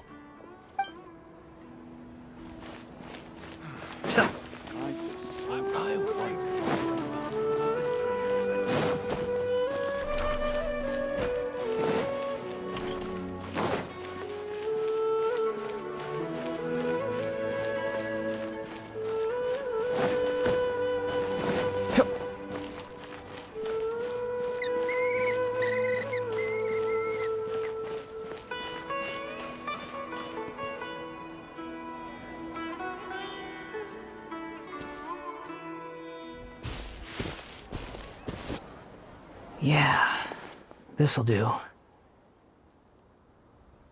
though you say he's the Balladeer, what are we planning on doing? Stealing his Sunsettias? Isn't that a bit too cruel? Oh, all right. This should be enough. Guess I should wash them before I take them back.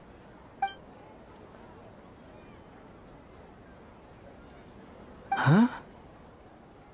You two over there. Is there something I can help you with? He spotted us! You've been following me all the way from the city. I'd have to be blind not to notice. Have we met before? No, we haven't met. But you know me? I have no recollection. Are you absolutely sure? Sorry, but I just can't take your word for it.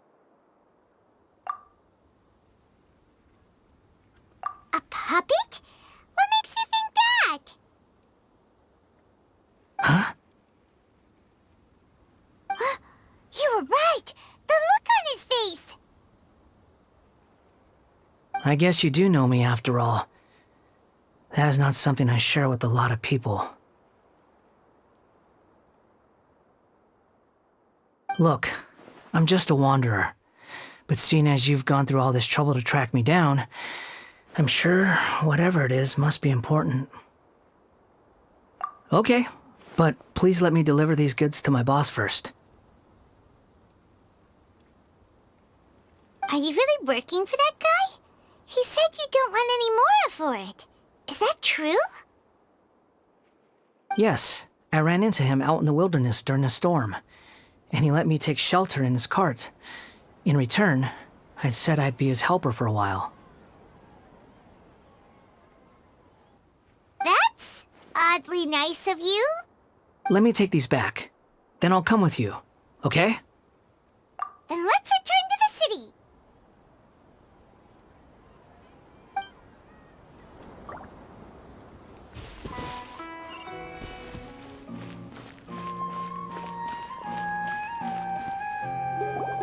Here you go, boss. I'll leave them right here. Oh, you really went and picked some more. Who are these two? Something's come up, and they need to borrow me. Sorry, boss. I'm afraid I'll be away from the stall for a while. I was just about to pay you anyway. Go wherever you want, kid. Don't waste your time here. What? I get it, okay? You just wanted to help me out, to thank me for giving you shelter from the rain that day. Even then, I don't understand why you're so adamant that you don't want any pay for it. But look, it was pouring down, and there you were, sauntering along without a care in the world, like you had nowhere to be and didn't even care that it was raining. Imagine you were me for a second. It's a little weird, right? Why is this guy traveling during a rainstorm if he's not trying to get somewhere? And why is he taking a shortcut through the open country if he's not even in a hurry? But anyway, taking you in didn't put me out even slightly. You don't owe me a thing for it. Certainly not all this. Your time is valuable. You know, you should go live your life. But I don't...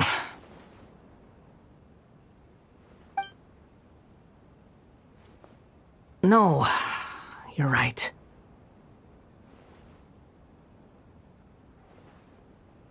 Then I suppose this is where we say goodbye. Thank you again for taking me into the city. Don't mention it, kiddo. I've run into all kinds of characters over the years. I just hope you find your path. Thank you.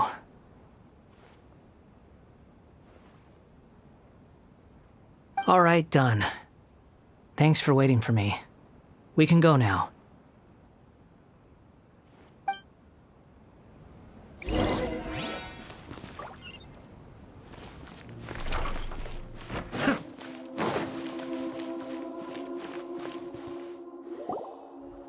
Nahida!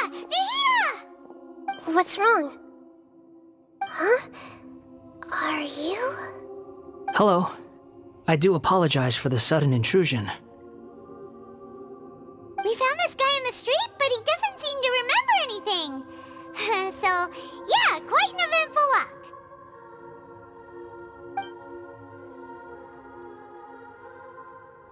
You say that you're trekking across Tevat to train yourself. Many other Inazumans who describe themselves in this way call themselves Shugenja. Why do you refer to yourself as a wanderer? Well, it seems more relevant in my case. To me, it sounds like a plant with no roots. But these two claim that they know me, and that I have a hidden past unknown even to myself. I wouldn't call it the past, but rather... this is a difficult one to explain. I don't like to rely on using terms like this often, but in your case, it seems that it ought to be called previous incarnation. Oh, like a past life or something? Yes, something far more distant than the past. So far away that you cannot perceive it. Okay, I have to ask. What was I like in my previous incarnation?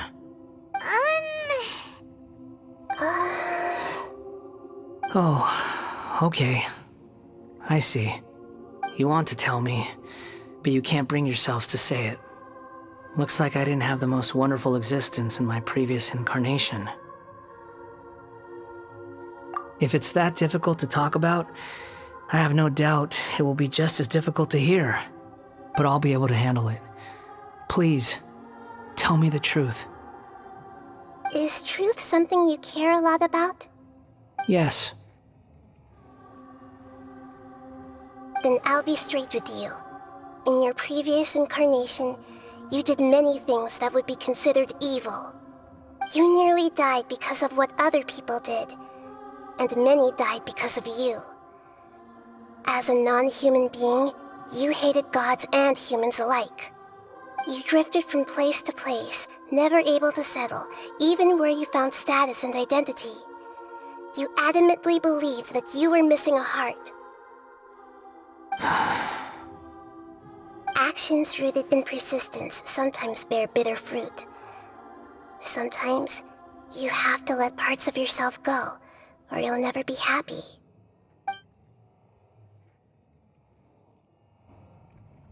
I gave everything I had, but it barely changed history at all. In terms of the outcome alone, that's true. I don't think I can judge everything I've heard purely in terms of right and wrong. Each choice a person makes belongs to a specific place and time, a chain of cause and effect, a cycle of karma and consequence. That is the nature of truth. If one thing is right, its opposite must be wrong. And yet, dichotomies like this are not enough to explain the world in all of its complexity. It seems like my previous incarnation wasn't the most likable individual. We're not trying to hurt your feelings or anything, but yeah, we weren't your biggest fans. If we were enemies, why are you trying to help me find the truth? This is so frustrating! This guy's supposed to be our arch enemy, but now he's just some random stranger we met on the street! He's got so much to answer for, but we can't make him talk because he doesn't remember anything. What a weird situation. Lesser Lord Kusanali, as the god of wisdom, I trust that everything you told me must be true. Yes, it's all true. I can even show you the memories themselves, if you're willing. Please, I want to see them for myself. I want to experience my own transgressions. Even though it will cause your present self great mental anguish? I'm just a puppet, with no heart and no name. There is nothing in this world for me to cling to fill the void within me. Except maybe these sins that can never be undone. Very well. As you wish. Wait, shouldn't we go with him? This one's kind of on us for bringing him here. Don't worry. Whatever danger I might face, it's my burden to bear. Traveler, could I ask you to supervise him on my behalf? Oh, good point. Given your, unique situation, we'd better keep an eye on you. Understood. Thank you. Now, prepare yourselves, everyone.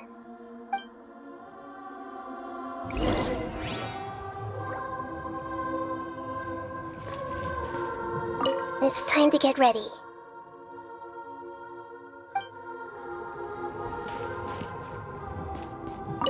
No matter what lies ahead, I'll face it. Whatever it takes. I'm just sorry that you have to join me for the whole thing.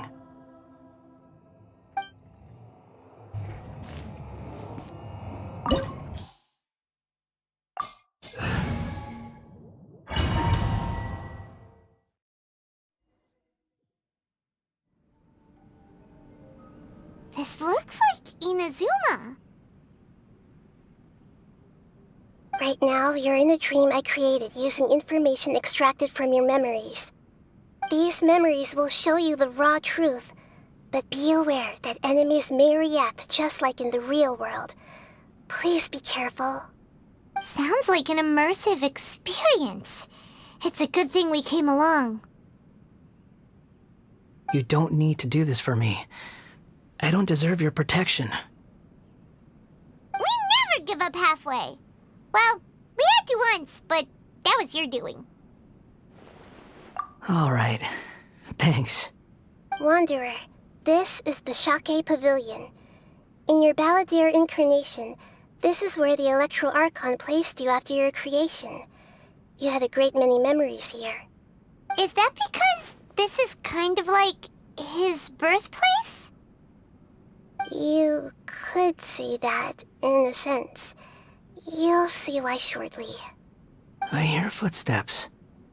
This place is huge. I can't believe the landslide didn't fill it in. I wonder who built it. The Crystal Marrow Miners? No, there's no way. Look at this exquisite construction work, and so well preserved, too. No mining crew would be capable of this. There's someone passed out on the ground. Who are you? You're awake. What happened? How'd you get stuck here? Are you injured? Not a scratch. And these fine clothes. Who are you? This man is Katsuragi, deputy to Torichio's adopted son, Mikoshi Nagamasa. He found the Balladeer in Shake Pavilion and took him back to Tatarasuna. And the rest is history. Well, it used to be. In the original version of events, Katsuragi was ultimately killed by Nagamasa. Let me get you out of here. Our people are nearby. Hang in there. During the Tatarasuna incident, Niwa was murdered by the doctor disguised as a mechanic. The Balladeer, then known as the Kabukimono, disappeared not long after. As the second in command at Tatarasuna, responsibility for what had happened fell to Mikoshi Nagamasa. But Katsuragi had sworn lifelong loyalty to Nagamasa after the latter had once saved his life. At Katsuragi's insistence, Nagamasa killed him to put an end to the Tatarasuna incident.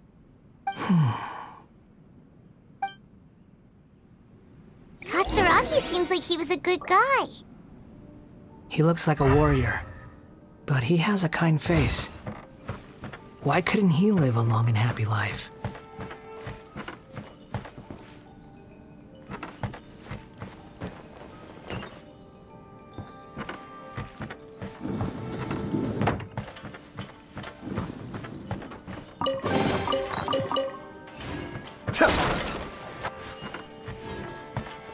Nagamasa, I found this young guy in a cave sealed off by a landslide.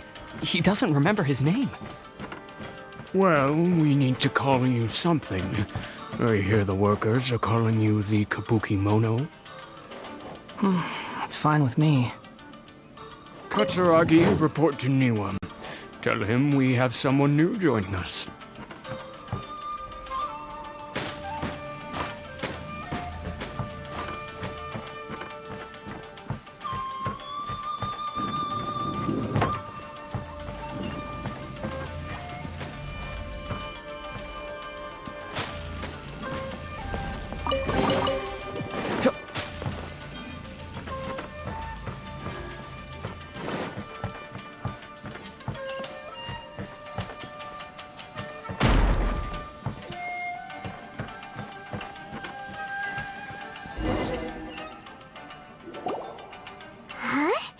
What are we doing back here?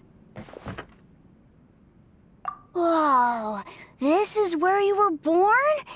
It's pretty, but there's nobody here. I was abandoned, like you. I lived here for a while at first, but there's nothing for us here.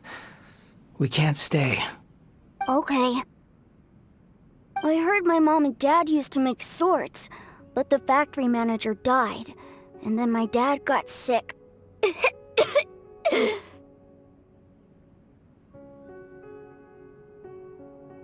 He kept coughing all the time, just like me. Then Mom started coughing too. But you can't. You promised me. Yup, we're family now. We're gonna be together forever and ever. This child didn't have a name. Or rather, the Balladeer didn't know what to call him. His father died before he could name him. After his mother died, the child stayed in their straw hut alone. Some of the neighbors helped to raise him. After leaving Tatarasuna, the Balladeer ran into this child who didn't have a name, just like him. They made a promise to live together. What happened to the child then? He died from his illness while he was still very young. The Balladeer came home one day and found that he had stopped breathing. Hey! What's wrong?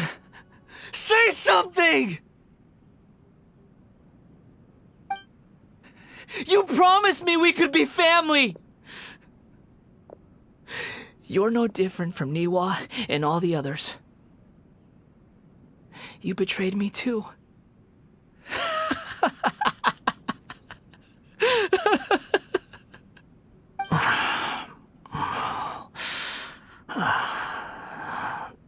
The voices have gone. It looks like the memory ends here. Let's keep going.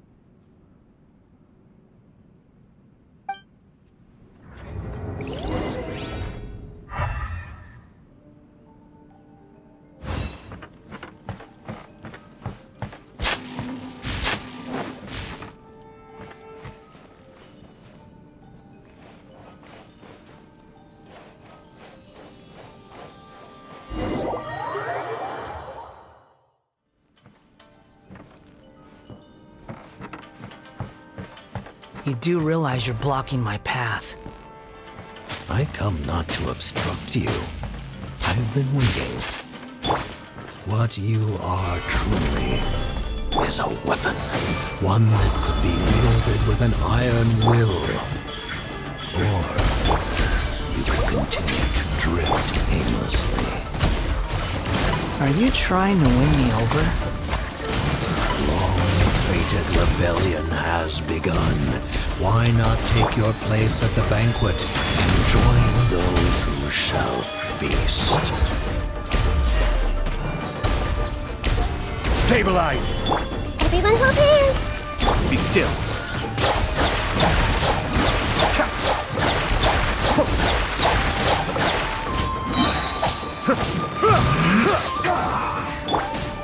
Gather! This isn't good. Hey! Come at me! Temple of Wisdom! Don't be a Right killjoy! We've only Right just here. begun. Mind the deluge. Yeah! Not breaking a sweat! I see through you! Time to fulfill my duty! No slacking off! That all you got? My Order order guides you. killjoy! We've only just begun. Miscalculated.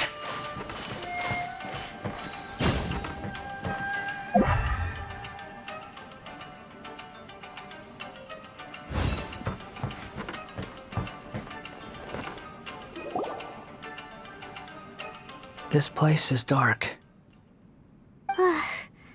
Paimon knows this place. It's the Delusion Factory in Inazuma. In the original version of events, the Traveler once encountered the Balladeer here. Such a creepy atmosphere. And so familiar.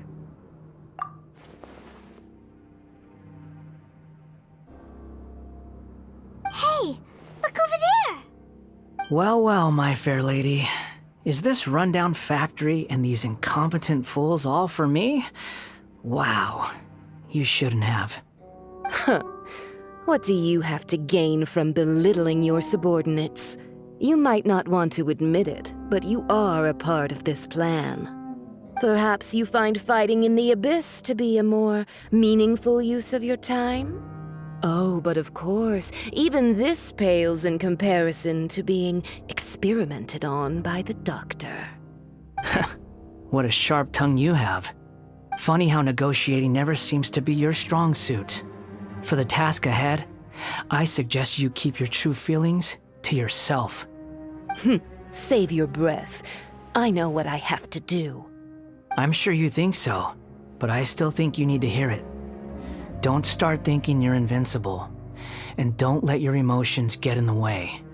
Surely you're not worried about me. I just can't have you getting in my way. You and Child never fail to find ways to complicate things.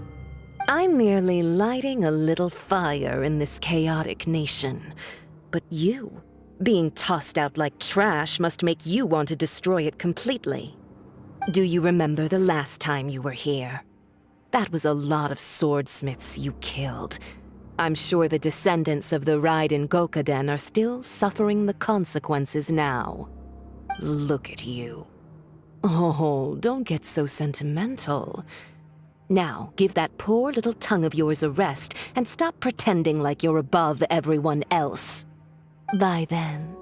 See you at the victory feast. Poor little tongue? She's playing with fire talking to me like that. Who does she think she is? Forget it. Someone might find me here any minute now. I should prepare to give them a warm welcome.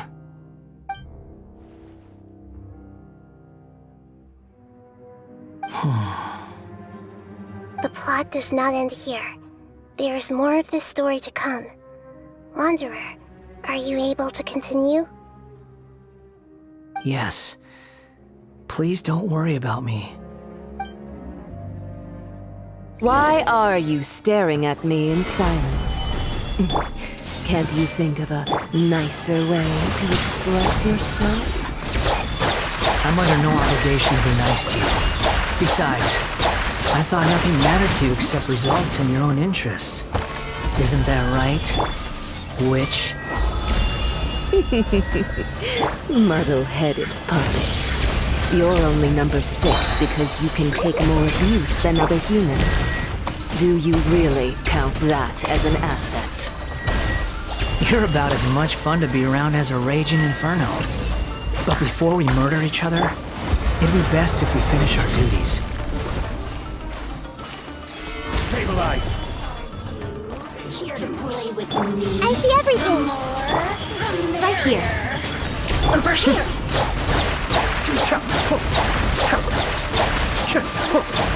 I'm always watching. Gather! Emerge! Everyone hold hands! Attempt back! Yeah! Yeah! Yeah!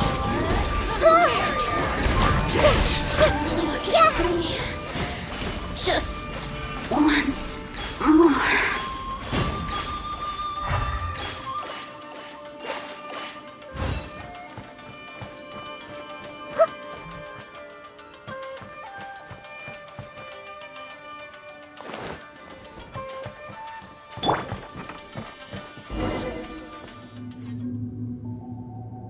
Looks like we have arrived in Sumeru.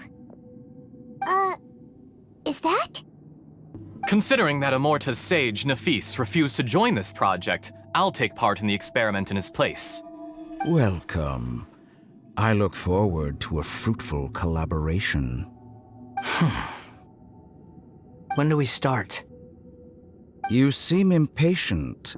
You should know that becoming a god is far from a trivial affair. The biological transformation is a lengthy process. As such, I too would recommend that we commence as soon as possible. In the event that a successful connection is established, his body will become permanently bound to the machine, and he will be unable to move independently of it. Nothing worse than what I've been through before then, Doctor. You were the most resilient test subject I ever came across. Thanks to you, I was able to garner a great deal of information. Alas, after that, you were under orders to remain in the Abyss. We barely saw each other, and it became difficult to further refine the knowledge I had gained. That was gracefully worded. Ever wonder what they think if they knew that nothing matters to you apart from your crazy experiments? I suggest you speak to me in a more respectful tone, Scaramouche. The mere fact of your utility does not make you indestructible. The doctor again? That was uncomfortable to watch. That person gives off a very sinister energy. It's normal for him to give you the creeps. He scares the bejeebers out of Paimon. Let's move on.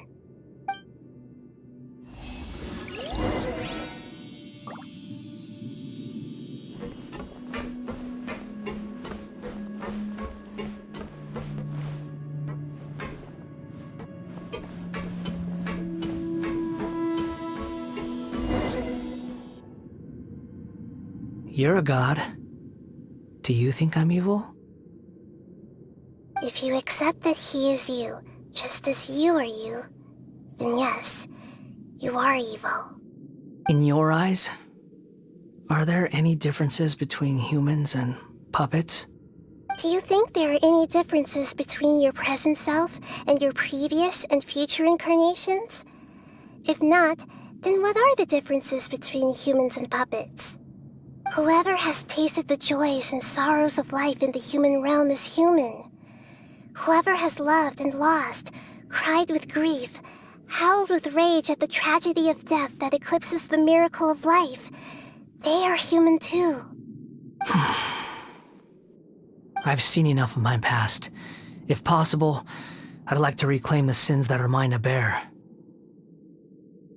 No matter the consequences, I won't run from blame or punishment. Whatever I am due, let it come to pass.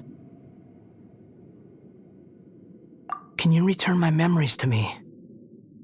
Huh? But won't that mean you'll lose your current identity?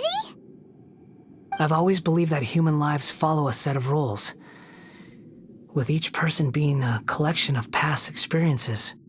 As a puppet living in a human world, my life is subject to the same rules. Regaining your memories means reverting completely to your previous incarnation. All the emotions that you discarded will return to you. Are you sure you want to do this? I've lived with a void in my chest my whole life. My creator didn't need me. And ever since I awoke, I've just drifted from one place to the next.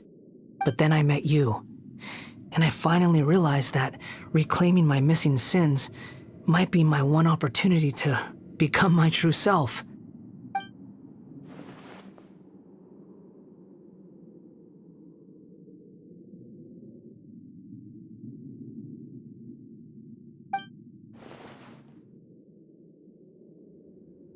I've always felt I have an innate tendency to yearn for something more, in a way that goes deeper than for most people.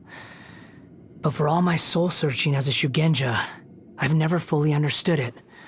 Looking at it now, it seems that I brought this curse upon myself. So I beg you, grant me this opportunity to gain a purpose, to change my destiny, and end my wandering. Very well. Since your mind is made up, I will return to you that which is yours.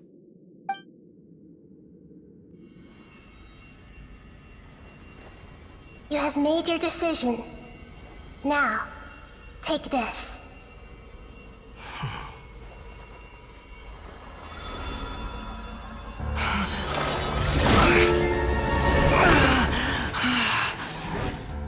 Set him free. A puppet? What's he doing here? You're a human as far as I'm concerned. Everyone's here. Wonderful. What a fine blade. Nagamasa will be thrilled. This is my...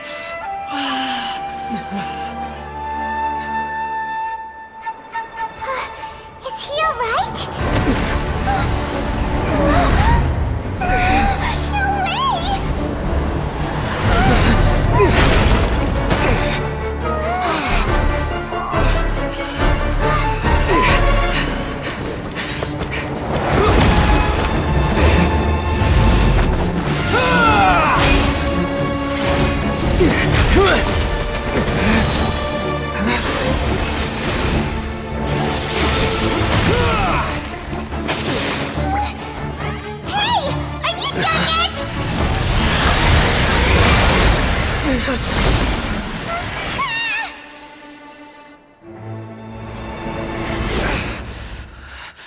All worthless dross will be purged.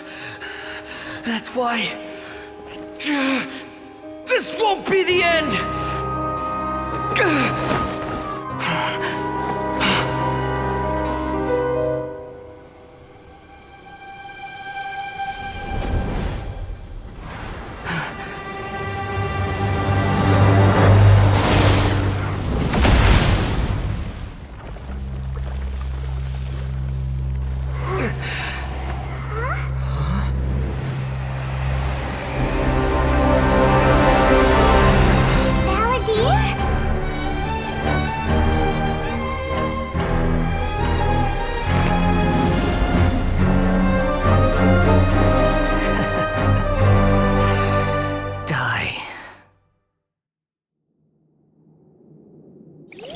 This is trying my patience. Have you got all your memories back now? You got any more stupid questions? Insignificant pest!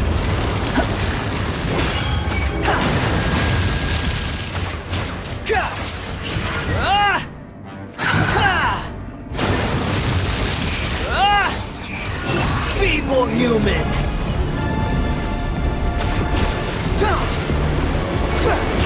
Wind rises.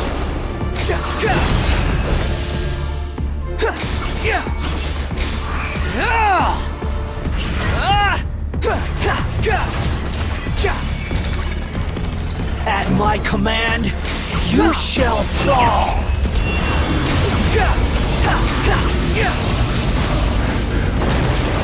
I'm used to this. Squall and Fury!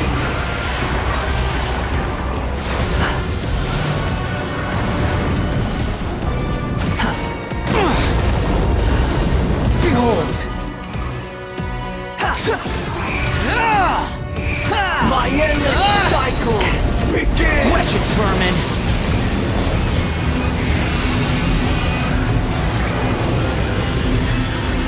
Quit following me!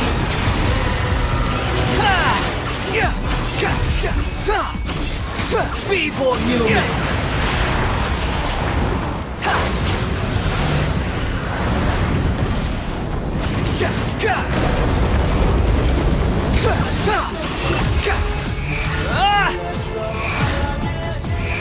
Insignificant pest!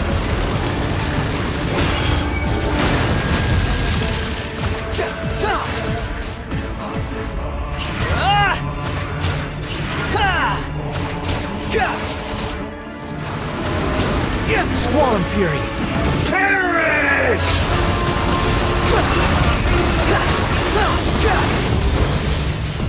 That's far enough! Feeble human! The wind rises.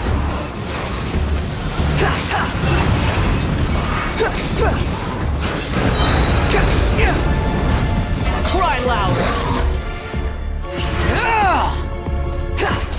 Squall and Fury!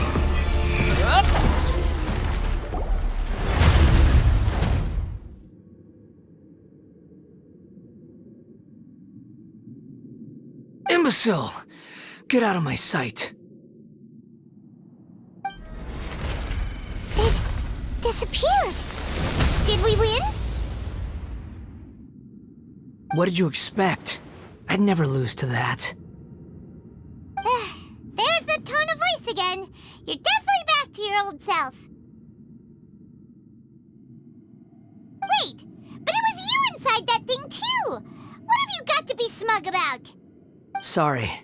I'm harsh on myself and everyone else. Just the way I am. You sound like you're concerned about me.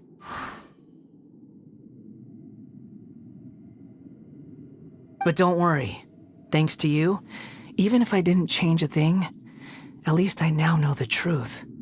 The memory recovery seems to have been a success. This dream has served its purpose. Come on. Let's continue this outside.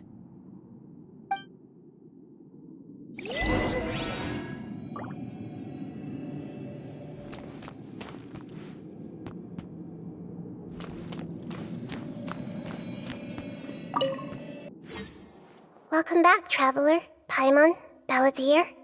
It feels like we just went on a really long journey. Paimon's exhausted. You don't like being addressed by that name? It's fine. But I was just thinking, I should probably change it. After learning about everything the doctor did, there's no way I can carry on using a name connected to him. I'm not planning on returning to the Fatui, and they wouldn't take me back anyway. Recent events will have affected a lot of people, and they might not even remember who the 6th is. So, you're quitting the Fatui for good? It's like you said, Lesser Lord Kusanali.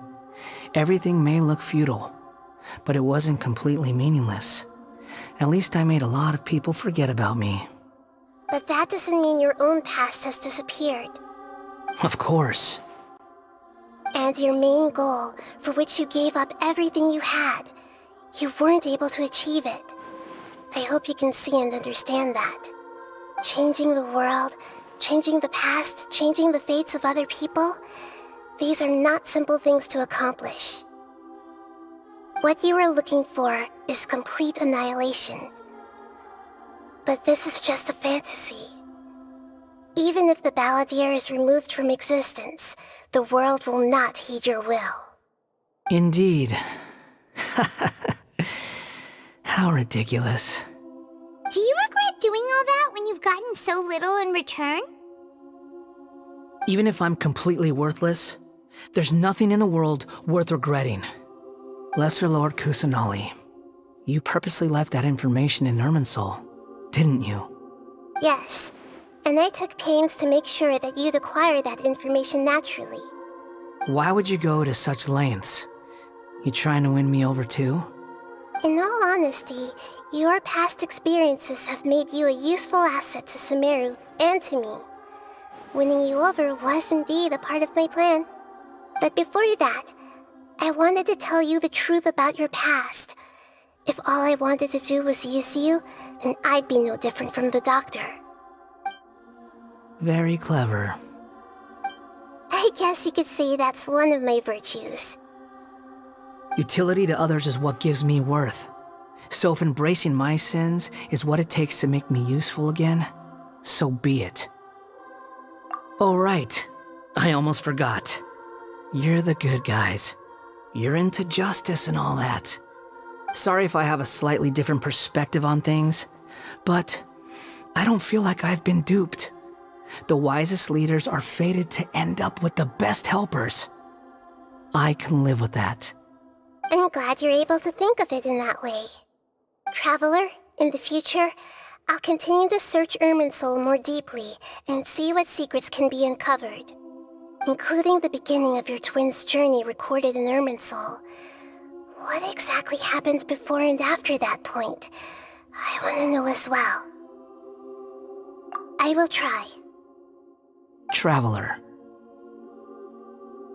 After I dove into the information torrent in Irminsul, why did you go to Inazuma? So that's how you found out whose fate had changed. And how? Well, whatever your reasons, you did me a favor, and I'll do everything I can to pay it back. Borrowing and returning are the only real relationships between individuals. I'll balance the books one day. Don't you worry. That's not true. A relationship between two people is not simply a ledger that can be reset to zero. I think deep down you realize this. People who show up in your life don't just evaporate like water drops and leave nothing behind.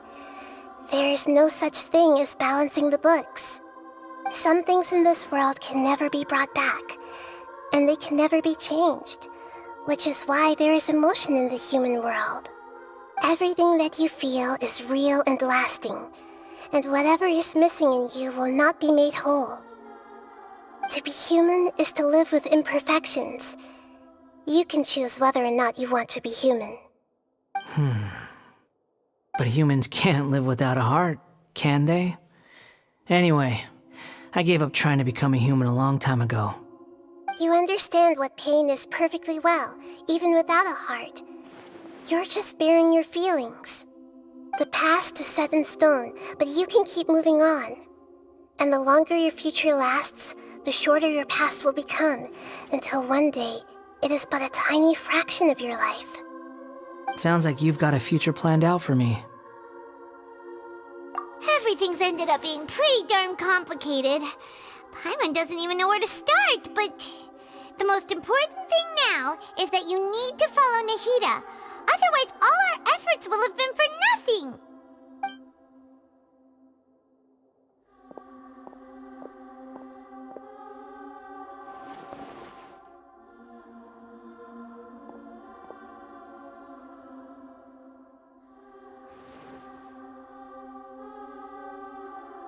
Then I guess I'll be helping you from behind the scenes from now on. I'm glad that you've accepted our proposal. Why don't you choose a new name to celebrate? Ooh! Paimon wants to pick an ugly nickname for you, too! Why?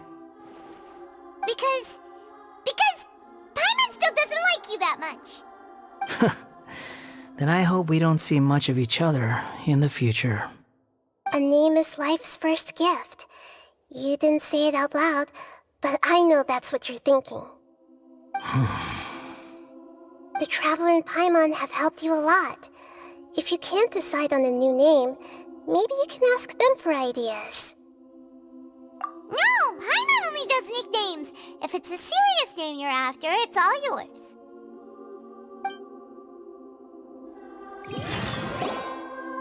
Have you got anything?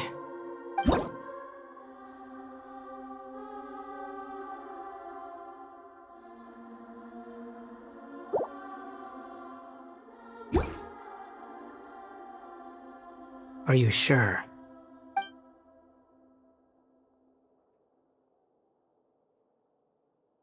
Oh, all right.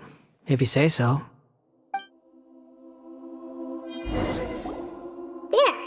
Now you have a name of your own. What about a nickname? Are you done yet? Still thinking. Stop rushing me! Take your time. I don't need to see you again until you've thought of one.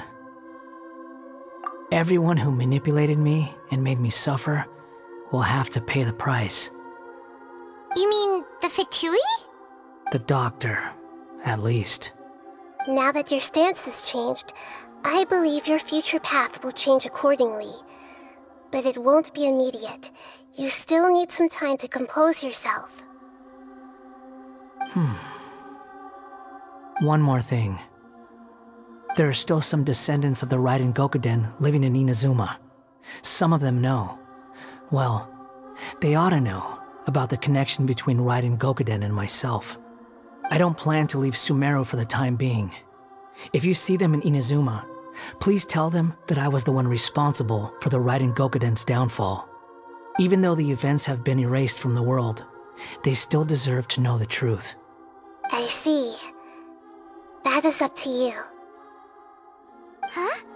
But if we do that, then... It's fine. Let them stab their blades into my chest if they so desire. Maybe that's how it always should have been. What's that look for? Don't make that face. I know what I'm doing. That day will come. All right. We're done here. Goodbye, wise deity. And you too. He's gone. What he went through today would have been like living an entire lifetime in an instant. He'll need some time to calm down. Yeah, true. But even so, after everything that's happened, he doesn't seem quite as fierce anymore. So we can finally go eat? Paimon is starving. Thank you both. I hope you will find somewhere nice to go and relax for a while. I've got it! I can end my novel with some words from Mikoshi Nagamasa. You mean because everyone else in the story is dead? Yeah, I heard that Mikoshi Nagamasa died at a ripe old age. He's the perfect fit to be the narrator of the epilogue.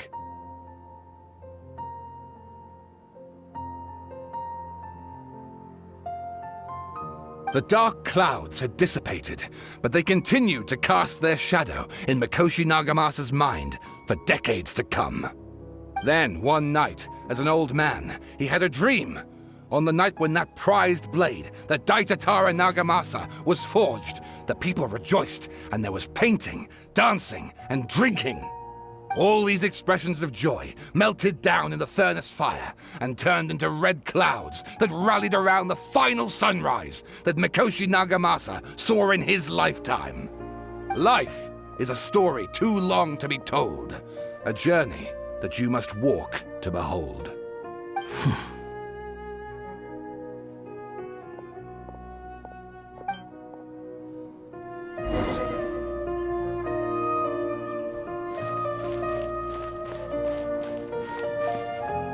Akaba, thanks for inviting me to research together.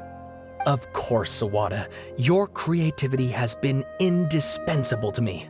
Without you, I'd have scratched my head bald by now.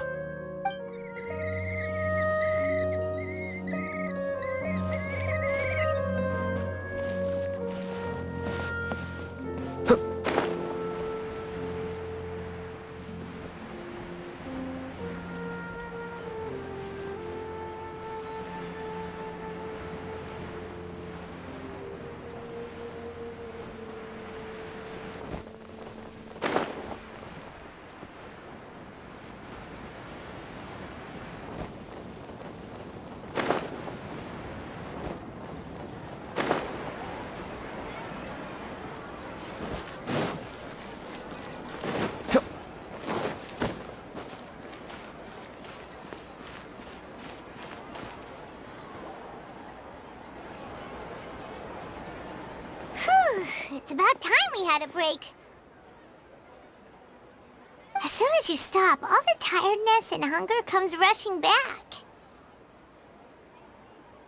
Wow, great! Huh? Look at the vase.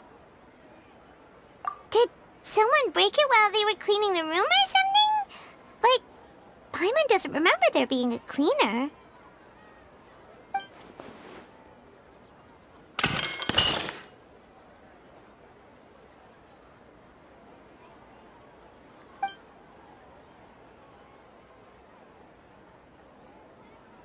You sound lost and confused.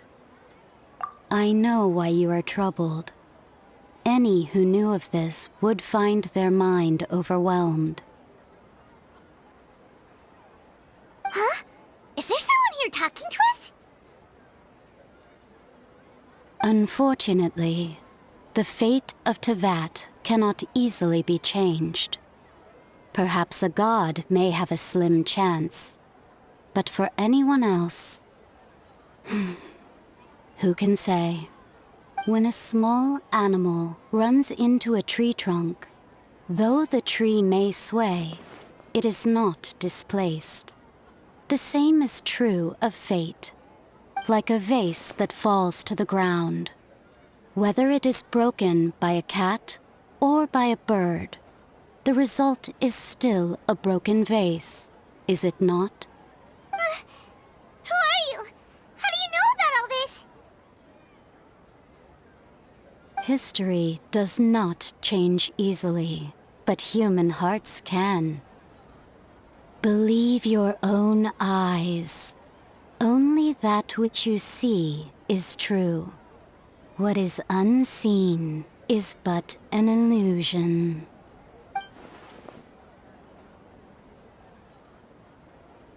The voice has disappeared.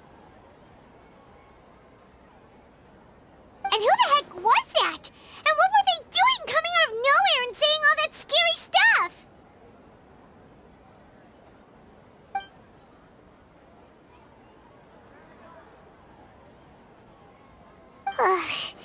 Anyway, that vase is still lying there broken on the ground. Should Paimon go get someone to clean it up? It feels wrong just leaving it there. Just a moment. Paimon will be right back.